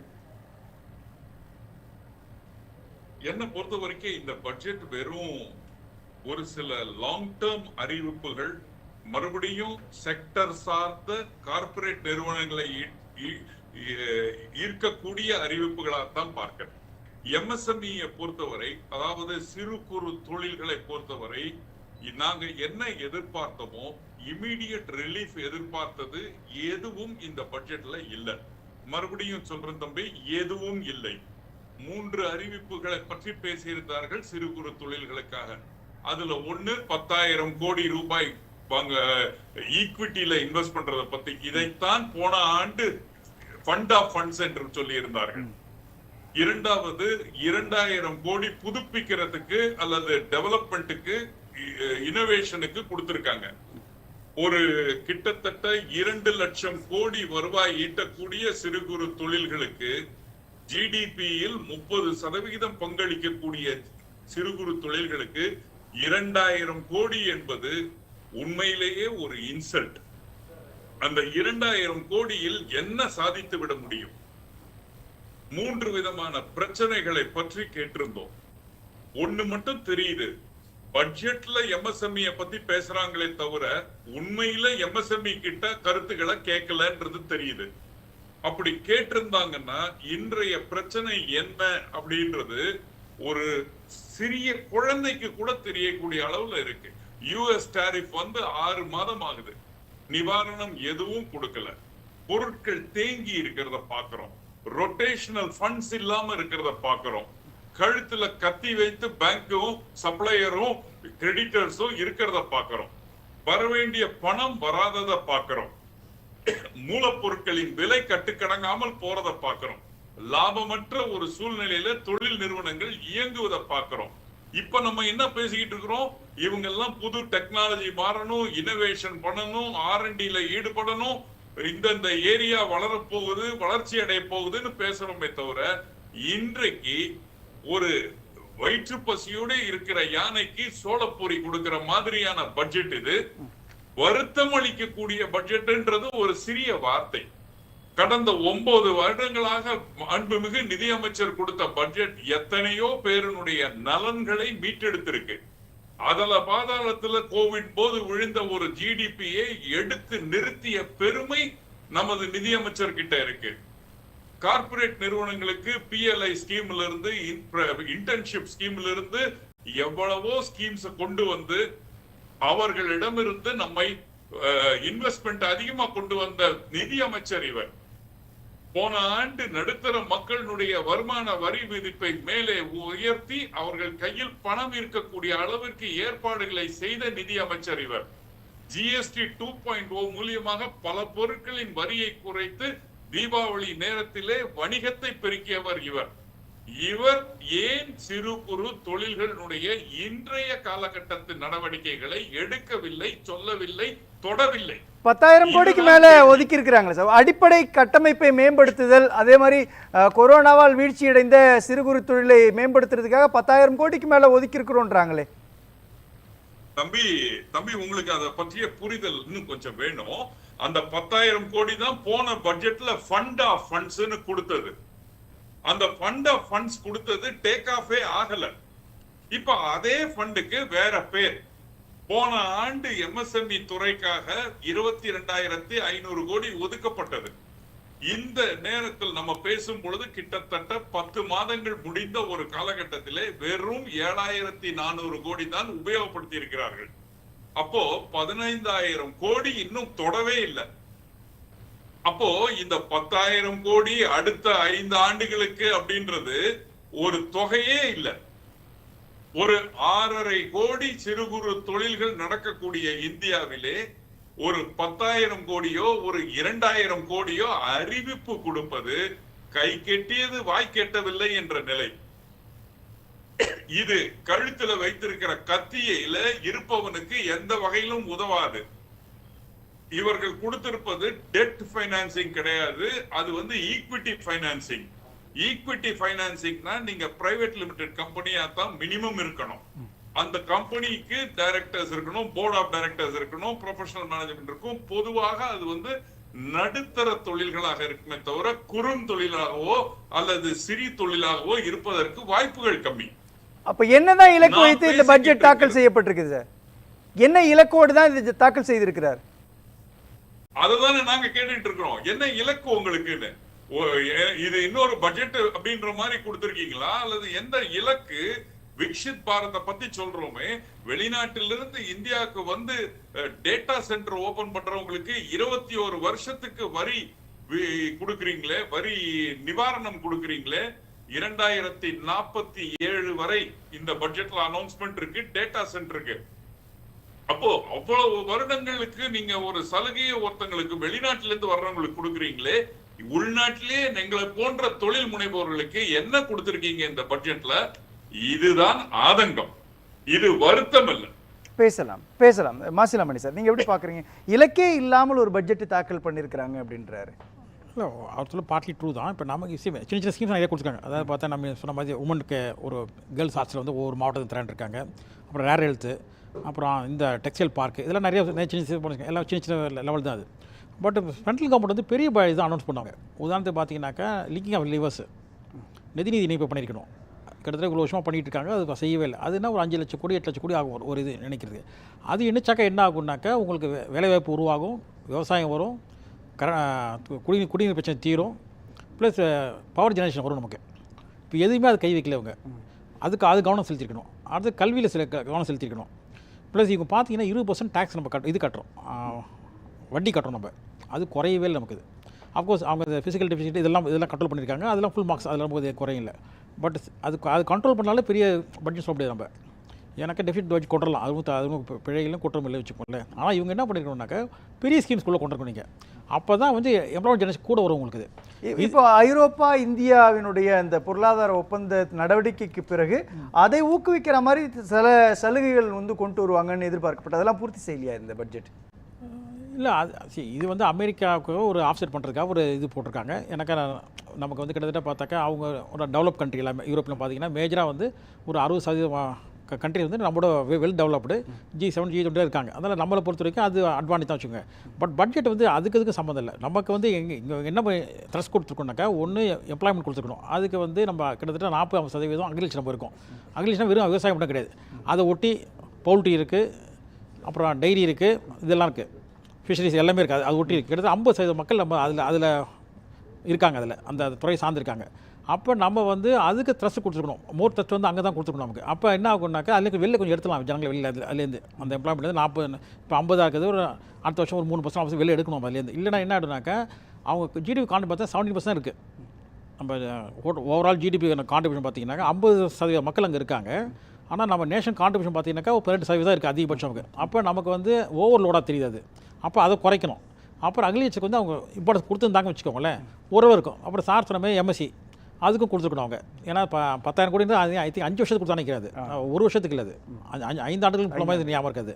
அப்புறம் பார்த்தா வருஷத்துக்கு 2,000 கோடின்றது வந்து ரொம்ப டைனி பாருங்கள். அது 2,000 கோடின்றது ரொம்ப இது, அது பெருசாக அது வந்து ஒரு இம்பாக்ட் கிரியேட் பண்ணவே பண்ணாது. அது இவங்க மேஜராக எஜுகேஷன் கொடுத்துருக்கணும். அப்போ என்ன எப்படி வந்து 21 வருஷத்துக்கு இவங்க தராங்களோ நம்ம கல்வி கொடுத்துக்கணும். இப்போ வெளிநாட்டு பல்கலைக்கழகம் இருக்கு இல்லையா, அதோட டைப் பண்ணுங்க. இப்போ இன்சூரன்ஸ்க்கு கொடுத்துருக்காங்க அவங்க.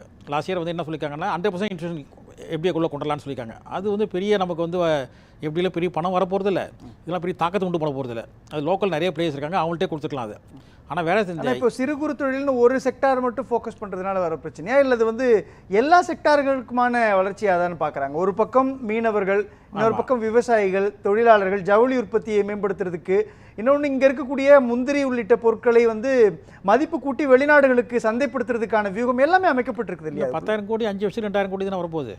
நம்ம 150 கோடி பேர் இருக்கோம்ல, கிட்டத்தட்ட பார்த்தீங்கன்னா ஒரு குறைச்சலாக 20 கோடி பேர் வந்து இதில் இன்வால்வ் ஆகிருப்பாங்க. MSMEல இவங்க தான் ஜென்ரேட் பண்ணுறாங்க எம்ப்ளாய்மெண்ட்டே, மேஜராக இவங்க தான் டெவலப் பண்ணுறாங்க. அப்போ இவங்களை நீங்கள் அட்ரஸ் பண்ணிக்கலாம், இந்த இஷ்யூ நீங்கள் அட்ரஸ் பண்ணிக்கலாம். நீங்கள் அது நீங்கள் செயலி இல்லை. நீங்கள் அதை இப்போ நீங்கள் ஃபவுல் டிக்கெட்லாம் சொல்லிட்டீங்க இல்லையா, அதுக்கெல்லாம் ஒன்றும் பெரிய ஒரு த்ரெஸ் கொடுத்த மாதிரி தெரியலையே. இப்போ நீங்கள் SMEக்கு இவங்க என்ன சொல்லியிருக்கோம்னாக்கா இன்ட்ரெஸ்ட் ரேட்டு குறைச்சிக்கலாம். இந்த ஒரு ஆல்டிபிடி தரலாம், நல்லா பண்ணுறவங்களுக்கு கொஞ்சம் சலுகை கொடுக்கலாம், இல்லை கவர்மெண்ட்டே சில இது என்கரேஜ் பண்ணிக்கலாம். இப்போ எப்படி நம்ம டெக்ஸ்டைல் பார்க் பண்ணுற மாதிரியோ அதுமாதிரி ஒவ்வொருத்துக்கும் ஒவ்வொரு துறை வரையாக பண்ணிக்கலாம் அவங்க. ஏன்னா எக்ஸ்போர்ட் வந்து நமக்கு டெய்ரியில் நம்ம டாப்பில் இருக்கோம், இன்னைக்கு பவுல்ட்ரி டாப்பில் இருக்கும். இப்போ அதெல்லாம் கொஞ்சம் கவனம் செலுத்திக்கலாமே சொல்கிறோம். பேசலாம். தற்பொழுது நம்மோடு சோமவல்லியப்பன் பொருளாதார நிபுணரும் இணைந்திருக்கிறார். சார், இதில் மெடிக்கல் ஹப்லாம் உருவாக்கும் அப்படின்னு சொல்கிறாங்க இல்லையா, இதெல்லாம் பாசிட்டிவ் டோனா இல்லையா? இதில் தனித்து கவனம் செலுத்தக்கூடிய அம்சத்தோடு என்ன இந்த பட்ஜெட்டில் இருக்குது? முன்னாடி விருந்தினர்கள் என்ன பேசினாங்கன்னு நான் கேட்கல, நான் இப்போ தான் வந்தேன். முதல்ல என்னுடைய ஒட்டுமொத்த பார்வையை நான் சொல்லிடுறேன்.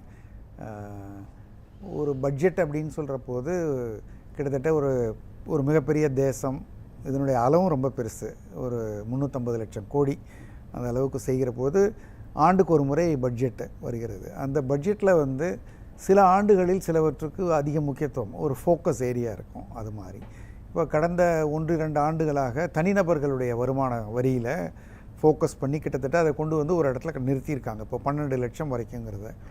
அதற்கு பிறகு அதுக்கிட்ட அதிகமாக போக மாட்டாங்கன்னு நினைக்கிறேன். அதே மாதிரி ஜிஎஸ்டி என்பது இதில் வராது, வெளியில் வர்ற விஷயங்கள்லேயும் சில மாறுதல்கள் பண்ணிட்டாங்க. அப்போது ஒரு ஓவராலாக ஒரு 5-10 ஆண்டுகளுக்கு ஒரு நாட்டினுடைய முன்னேற்றத்தை, பொருளாதாரத்தை திட்டமிடுற பொழுது எல்லாவற்றையும் எல்லா ஆண்டுகளிலும் செய்து கொண்டே இருக்க மாட்டார்கள். பெரும்பாலும் வந்து அகாடமிக்காக அவங்க பண்ணுறதுக்கான அட்மினிஸ்ட்ரேட்டிவாக இந்த இயர் இது ஃபோக்கஸ் அந்தங்க மாதிரி. அந்த விதத்தில் பார்த்தா பலவற்றினுடைய ஃபோக்கஸ் இந்த வருஷம் இல்லை. இந்த வருஷத்தில் வேறு ஏதாவது சில விஷயங்களில் அவங்க ஃபோக்கஸ்னு இருந்திருக்கலாம். இதை வந்து பெரும்பாலும் ஒரு கன்சாலிடேஷன் ஃபேஸ் மாதிரி தான் நான் பார்க்கிறேன். ஒரு பெரிய பிக் பேங் அனௌன்ஸ்மெண்ட்ஸு, ரீஃபார்ம்ஸு, சேஞ்சஸ்ஸு, பெரிய அலோகேஷன்ஸு, ஹெட்லைன் கொடுக்குற மாதிரி பெரிதாக இல்லை என்பது உண்மை. இதில் ஃபிசிக்கலில் வந்து 4.3க்கு அதை கண்ட்ரோலில் கொண்டு வந்திருக்கிறதும், ஜிடிபி டு டெட் ரேஷியோவை ஒரு கண்ட்ரோலில் வச்சுருக்கிறதும் ஒரு பாசிட்டிவான அம்சமாக இருக்குது. மற்றபடி எடுத்து சொல்வதற்கென்றால் ஒரு சின்ன அளவில் கேபிட்டல் கெயின்ஸ் டேக்ஸில் மாறுதல்கள் கொண்டு வந்திருக்கலாம், அது ஒரு எதிர்பார்ப்பு இருந்தது. அது போன்ற சில எதிர்பார்ப்புகள் கோல்டு சில்வர் மேலே இம்போர்ட் டியூட்டியில் ஒரு சின்ன சேஞ்சஸ் கொண்டு வந்திருக்கலாம். இதெல்லாம் ஒரு பாப்புலர் சென்டிமெண்ட்டுக்கு ஒரு உதவியாக இருந்திருக்கும். இப்போ ஃபிசிக்கல் எஃபிஷியன்சி 4.4லேருந்து 4.3க்குள்ளே கொண்டு வந்திருக்காங்க இல்லையா, இது என்ன தாக்கத்தை ஏற்படுத்தும், என்ன விளைவுகளை உருவாக்கும்? இப்போது வந்து ஒட்டுமொத்த ஜிடிபியில் இது வந்து 4.3% இருக்குன்னா, ஒட்டுமொத்த ஜிடிபி ஒரு 350 லட்சம் கோடின்னா அதில் 1%ங்கிறது எவ்வளோ, அதில் 0.1%ங்கிறது எவ்வளோ, அந்த அளவுக்கு நம்மளுடைய கடன் தொகை குறைகிறதுன்ற அர்த்தம். கடன் தொகை குறைஞ்சதுன்னா நிரந்தரமாக மத்திய அரசுக்கான, இந்தியர்களுக்கான கடன் குறையுது, அதற்கான வட்டி அவுட்ஃப்ளோவும் குறையுது. அப்படிங்கிற பொழுது வரும் ஆண்டுகளிலும் இதற்கு செய்ய வேண்டிய செலவு குறைவு, டெவலப்மெண்ட்டுக்கு பணம் அதிகமாக கிடைக்கும், அந்த மாதிரி ஒன்று இருக்கும். அதனால் அது தவிர நமக்கு இன்டர்நேஷ்னல் ரேட்டிங் எல்லாம் இதை பொறிச்சு தான் வைப்பாங்க. இந்தியன் சாவரின் ரேட்டிங்கிறது இது ஒரு வலுவான தேசமாக, பொருளாதாரமாக நம்பத்தகுந்த தேசமானு பார்க்குற பொழுது ஃபிஸ்கல் டெபிசிட் அதிகமாக இருந்ததுன்னா இவங்க ரொம்ப கடன் வாங்கி ஓட்டிக்கிட்டு இருக்காங்க அப்படின்னு நம்புவாங்க. இது குறைய இவர்கள் ஒரு வருமானத்தை நம்பி நடந்து கொண்டிருக்கிறதுன்னு நமக்கு கடன் குறைந்த வட்டிக்கு கிடைக்கும். அயல்நாட்டு கடன்கள், நம்முடைய நிறுவனங்களுக்கு அயல்நாட்டு கடன்கள் குறைந்த வட்டிக்கு கிடைக்கும். ஒட்டுமொத்தமாக தேசம் வந்து ஒரு பணம் வேணும்னா வாங்க முடியும், அது வெளியூர் நாடுகளோடு இருக்கிற தொடர்புக்கு உதவியாக இருக்கும். அந்த விதத்தில். ஆனால் இந்த டாலர் மதிப்பு அதிகமாக இருக்கிறது, தங்கத்தினுடைய மதிப்பு அதிகமாக இருக்குங்கிறதெல்லாம் தான் மக்கள் மனதில் இருக்கிற விடயங்கள். இது போன்ற விஷயங்களுக்கு ஒரு அளவிற்காவது அதை அவங்க டச் பண்ணியிருக்கலாம். தினம் தங்கம் வெள்ளியினுடைய விலை உயருது, அதுலயே அதை கவனம். இப்போ பார்த்தீங்கன்னா நீங்கள் தங்கம் வெள்ளிக்கெல்லாம் வந்து ஒரு பர்சன்டேஜ் தான் அவங்களுடைய எக்ஸைஸ் டியூட்டி வந்துக்கிட்டு இருக்கு. குறைச்சிருக்காங்க, போன ஆண்டு குறைச்சாங்க, இல்லைன்னா இன்னும் அதிகமாக இருக்கும் அதனுடைய புல்லியனுடைய ரேட்டு. அதை ஒரு ஃபிக்ஸட் அமௌண்ட்டாக கொண்டு வந்திருக்கலாம். எப்படியும் அவர்களுக்கு வரக்கூடிய வருமானம் வரத்தான் போகிறது. இது வெள்ளியோ தங்கமோ விலை உயர்வதனால கூட வருமானம் வர வேண்டிய அவசியம் கிடையாது. அது பர்சன்டேஜாக இருக்கிற போது அப்படி ஒரு வாய்ப்பு இருக்கிறது. இது மாதிரி சென்டிமெண்டலாக மக்களுக்கு ஒரு சந்தோஷம் கொடுக்குற மாதிரி அந்த மாதிரி அட்ரஸ் பண்ண மாதிரி தெரியல. இது more of an administrative budget. அவங்க பழைய பட்ஜெட்டை கன்சாலிடேட் பண்ணியிருக்காங்க, டேக்ஸில் கொஞ்சம் ரீஃபார்ம்ஸ் பண்ணியிருக்காங்க, அட்மினிஸ்ட்ரேட்டிவாக இருக்க பிரச்சனைகளெல்லாம் குறைச்சிருக்காங்க, சில ரயில் தடங்கள் அறிவிச்சிருக்காங்க, ஃபிஷரிஸுக்கு சொல்லியிருக்காங்க. எஸ்எம்இக்கு 10,000 என்பது குறைவு தான் அது அந்த ஆண்டுக்கு. அதில் அவர் சொன்னதில் வந்து நிறைய பேர் அதை செலவழிக்கலைன்னா 2 விதமாகவும் இருக்கும். அந்த எலிஜிபிலிட்டிக்குள்ளார வர்றவங்க, அதை அப்ளை பண்ணுறவங்க தான் அதை செலவழிக்க முடியும். அவங்க அப்ளை பண்ணி அவங்களுக்கு கிடைக்காம போச்சா அல்லது அவங்க அப்ளை பண்ணதுக்கு இல்லையா அந்த ரூல்ஸ் என்பதை அந்த துறையில் இருக்கவங்களுக்கு தான் தெரியும். அதுபோல் இந்த அறிவிப்பினுடைய தொகை குறைவு தான் அந்த பெரிய செக்டாருக்கு. அது மாதிரி அக்ரிகல்ச்சரில் சில இன்னும் கூடுதல் அறிவிப்புகள் வந்து முன்னெல்லாம் இங்கே இந்தியாவில் விளையக்கூடிய பொருட்களை மதிப்பு கூட்டி வெளிநாடுகளில் விற்பதற்கான அந்த இலக்கை நிர்ணயிச்சிருக்கிறாங்க இல்லையா, அதில் விவசாயிகளுடைய வாழ்க்கையை மேம்படுத்துமா? அதாவது விவசாயிகளுடைய வாழ்க்கையை மேம்படுத்துறதுல பல முக்கியமான பெரிய விடயங்கள் இருக்குது. இப்போ பாக்கெட்ஸ் சின்ன இப்போ மினிமம் சப்போர்ட் ப்ரைஸுங்கிறது ஒரு பெரிய விஷயம். இப்போது நீங்கள் அதுக்கு கொடுக்குற அந்த உர மானியம்ங்கிறது ரொம்ப பெரிய விஷயம். அது மாதிரி பெரிய விஷயங்கள் இருக்குது, சில சின்ன விஷயங்கள் இருக்குது. சிலது சொல்வதற்கு எடுப்பாக இருக்கும், பட் அதனுடைய இம்பேக்ட் வந்து ரொம்ப குறைவாக இருக்கும். சிலது இதில் சொல்லவே படவில்லை, அதனுடைய impact last year budget continue ஆகுது இல்லை. இப்போ இந்த பட்ஜெட்டுங்கிறது நம்ம பேசுகிறது கடந்த ஆண்டு பட்ஜெட்டு செலவினங்களுக்கும் இந்த ஆண்டு பட்ஜெட்டுக்கும் வித்தியாசம் இருக்கிறது தான் பேசுகிறோம். வித்தியாசம் இல்லாதவெல்லாம் தொடர்றது தான் அர்த்தம். இப்போ 12 லட்சம் வருமான வரி விலக்கு என்பது தொடரப்போகிறது. இப்போ குறைத்த ஜிஎஸ்டி என்பது குறைய போகிறது. நம்ம புதுசாக என்னன்னு கேட்குற போது புதுசாக சொல்வதற்கு ஒரு பெரிதாக ஒரு ஃப்ளாஷியாக இல்லை என்பது என்னுடைய ஓட்டு மொத்தம். குறைந்தபட்சம் 5 மாநில தேர்தலை கணக்கில் வைத்து கூட எந்த அறிவிப்பும் வெளியிடலை. அப்படி வெளியிடாது நல்லது. அப்படி வெளியிடாதது பொருளாதாரத்துக்கு நல்லது. ஏன்னா முதலமைச்சர் ஸ்டாலின் இன்னைக்கு அதை பேசுறாரு. பட்ஜெட் ஆரம்பிக்கிறதுக்கு முன்னாடி தேர்தலை மையமாக வைத்தாவது தமிழ்நாட்டுக்கு கிடைக்க வேண்டிய சில விஷயங்களை செய்யுங்கன்றாரு. ஆமாம், அந்த கிசான் பணம் எது வரைக்கும் ஏற்கனவே அறிவிச்சாங்கன்னு தெரியல. இப்போ இன்னும் கொஞ்சம் கூடுதலாக அறிவித்திருக்கலாம், அப்படியெல்லாம் செய்திருக்கலாம். ஆனால் அப்படியெல்லாம் செய்கிற போக்கு யாராவது ஒருத்தராவது நிறுத்தணும்ல, எங்கேயாவது ஒரு இடத்துலையாவது நிறுத்தப்படணும் இல்லை. ஏன்னா இது போட்டியில் போய் கூடுதலாக போய்கிட்டே இருக்கு இல்லையா. அந்த விதத்தில் இது அந்த விதத்தில் இது அறிவிக்காதது என்பது சரி, அந்த விதத்தில் அறிவிக்காது என்பது ஏமாற்றம். ரெண்டும் உண்மை. பேசலாம். பாஸ்கர் சார், இதில் வந்து வருமான வரி தொடர்பான விஷயங்களில் ஒரு உச்சவரம்பு நிர்ணயிடுச்சு இல்லையா, அதுக்கு மேலே அதுக்குள்ளே எதுவும் கொண்டுட்டு போகலை அப்படின்ற ஒரு அம்சமும். ரெண்டாவது இவங்க என்ன செய்கிறாங்க, வருமானத்தை மறைத்தால் 100% அபராதம் அப்படின்ற ஒரு அதிரடியான நடவடிக்கையை சொல்கிறாங்க இல்லையா. இது என்ன தாக்கத்தை ஏற்படுத்தும்? இல்லை, அது ஏற்கனவே பல ஆண்டுகளாக சொல்லிக்கொண்டு வரக்கூடியது தான். என்ன அப்படின்னா, income tax return is affidavit by itself. நீங்கள் வந்து அரசாங்கத்துக்கு நீங்கள் சொல்லக்கூடிய ஒரு மாதிரியான ஒரு உறுதிப்பத்திரம் தான், ஒரு பிரமாண பத்திரம் தான். அதில் எப்படி போய் சொல்ல முடியும்? அதில் அவங்க சொல்கிறது என்னென்னா, ஒரு வில்ஃபுல் கன்சீல்மெண்ட்டுங்கிறது மிக மோசமான ஒரு விஷயம். அரசாங்கம் உங்கள் வருமானத்துக்கு மேல் வரி விதிக்கிறது என்று சொன்னால் உங்கள் வருமானம் என்ன என்று அரசு கேட்கிறது. நீங்களாக முன் வந்து படிவம் தாக்கல் செய்கிறீர்கள். அந்த படிவத்தில் எப்படி நீங்களாக தெரிந்து ஒரு போய் சொல்ல முடியும்? அதுக்கு ஒரு அபராதம் இருந்து தானே ஆகணும், அதுக்கு ஒரு தண்டனை இருந்து தானே ஆகணும். அதனால் அது ஏற்கனவே பல ஆண்டுகளாக சொல்லிக்கொண்டு வரக்கூடியது தான். இந்த மாதிரி ஒரு வில்ஃபுல் கன்சீல்மெண்ட் அப்படிங்கிறதும் தெரிந்தே போய் சொல்வது அப்படிங்கிறதும் தவறாக ஒரு தகவலை தருவது என்பதும் மிக நிச்சயமாக அபராதத்துக்கு உட்படுத்தப்பட வேண்டிய ஒன்று தான். அதனால் என்னை பொறுத்தவரையில் அது வந்து ஸ்ட்ரிக்ட்லி ஆன் மாரல் கிரவுண்ட்ஸ், அது முழுமையாக வரவேற்கிறேன். ஆனால் இதை தாண்டி நீங்கள் பார்த்தீங்கன்னா 2-3 விஷயங்கள் இந்த பட்ஜெட்டில் சொல்லப்படாத விஷயங்கள் அப்படின்னா, எனக்கு இன்னும் இந்த ஒரு பரபரப்பான திட்டங்கள் இல்லாததுங்கிறது வந்து ஒரு கான்சியஸ் டெசிஷனாக தோணுது. என்ன கான்சியஸ்? ஆமாம், என்ன அப்படின்னா, பல வளர்ந்த நாடுகளுடைய வரவு நிதிநிலை அறிக்கையில் நீங்கள் பார்த்தீங்கன்னா தொடர்ந்து காலங்காலமாக நீங்கள் பார்த்துக்கொண்டீங்கன்னா பொதுவாக கவர்ச்சிகரமான திட்டங்கள்லாம் பட்ஜெட்டில் அவங்க அறிவிக்கிறது இல்லை. சரிங்களா? பல ஆண்டுகளாக இந்தியாவில் அப்படி ஒரு நடைமுறை இருந்து வந்தது.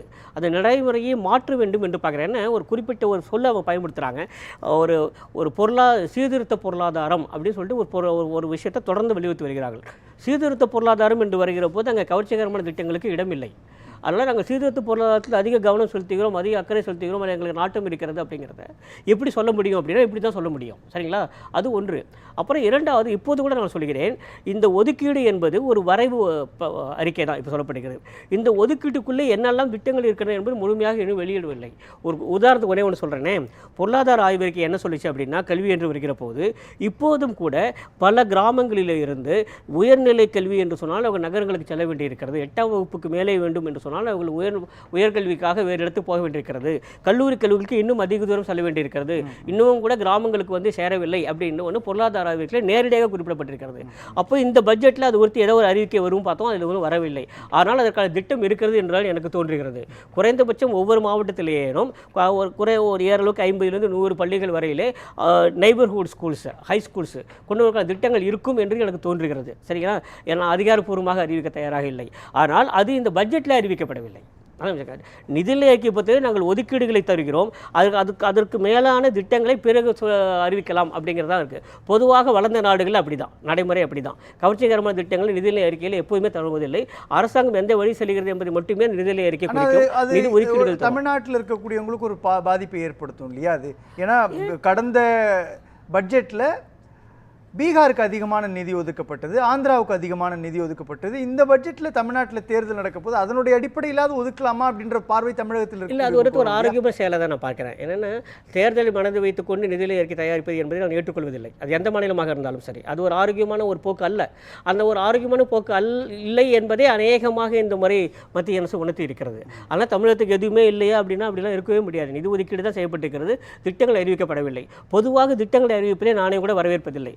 உங்களை பற்றி நிதிநிலை அறிக்கை என்பது என்ன அப்படின்னா இது ஒரு எஸ்டிமேட்டு, இது ஒரு டிராஃப்ட். இந்த ரெண்டு நம்ம முதல்ல மனசை வச்சுக்கணும். இது ஒரு உத்தேச வரைவு அறிக்கை தான். இந்த உத்தேச வரைவு அறிக்கையிலே எல்லாவற்றையும் அறிவிக்க வேண்டுமா என்றால் அறிவிக்க வேண்டிய அவசியம் இல்லை. அப்படிங்கிறது தான் ஒரு ஆரோக்கியமான நிதிநிலை அறிக்கையாக இருக்கும். பட்ஜெட்டிங்கில் நான் தொடர்ந்து ஒவ்வொரு ஆண்டும் சொல்லிக்கொண்டு வரக்கூடியது என்ன அப்படின்னா, தயவுசெய்து திட்டங்களை விடுங்கள். உங்களுடைய போக்கு என்ன, உங்களுடைய ட்ரெண்ட் என்ன, முதல்ல சொல்லுங்கள். திட்டங்களாக இல்லைன்னாலும் கூட குறிப்பாக தமிழ்நாட்டுக்குன்னு பார்த்தா நம்ம கல்ச்சரல் ஹப் பத்தி ஒன்று சொல்லியிருக்கிறாங்க. இன்னொரு விஷயம் அதிவிரைவு ரயில் சேவையை மேம்படுத்துவதற்கான திட்டங்களை கொண்டு வந்திருக்காங்க. Hyderabad to Chennai, Chennai to Bangalore.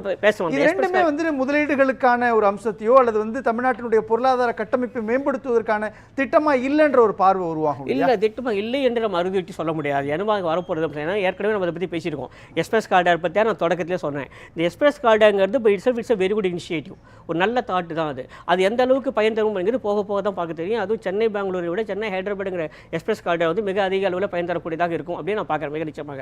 அப்புறம் இந்த கல்ச்சுரல் ஹப் பொறுத்தவரை நான் திரும்ப சொல்கிறேன், G20 அந்த மாநாடு இங்கே நடந்த போது அது சொல்லுவாங்க, அந்த சுற்றுலாத்துறை சார்ந்த ஒரு அறிக்கையை கேட்டிருந்தாங்க, கொடுத்துருந்தேன் பேப்பரில்.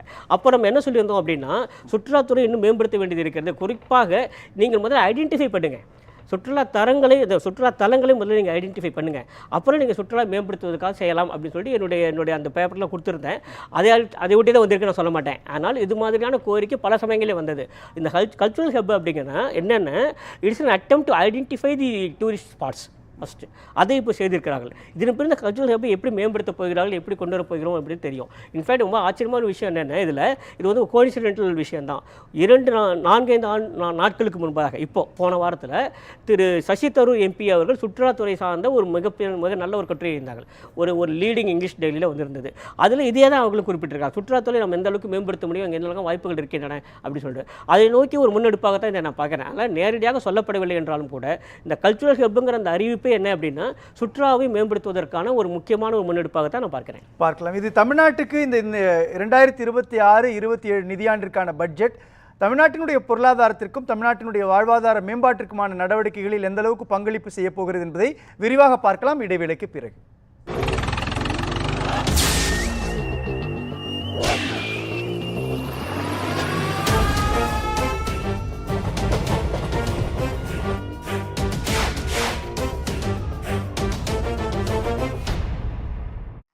இன்வெஸ்ட்மென்ட் சேலஞ்ச் கிரெடியா, ஷேர் மார்க்கெட்ல 60% லாபம் உறுதியா, ஹை ரிஸ்க். இதே போல் உங்கள் News7 தமிழ் மற்றும் News7 தமிழ் பக்தி யூடியூப் சேனலில் தினம் ஒரு தெய்வத்தின் வழிபாடு. திங்கட்கிழமை தீயாக மாறி தான் என்ற அகந்தையை அளித்த சிவபெருமானின் பாடல்கள்.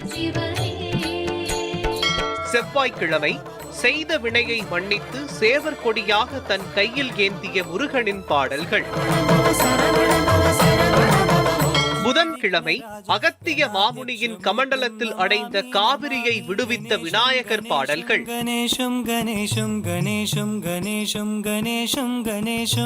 வியாழக்கிழமை ஹரிஹர புத்திரன் ஐயப்பனின் அருள் பெறும் பாடல்கள்.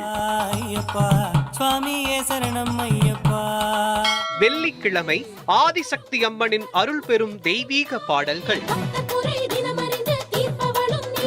சனிக்கிழமை சயன கோலத்தில் பார்க்கடலில் பள்ளி கொண்டிருக்கும் பெருமானின் பாடல்கள். தினமும் காலை 5:30 மணிக்கு காண தவறாதீர்கள்.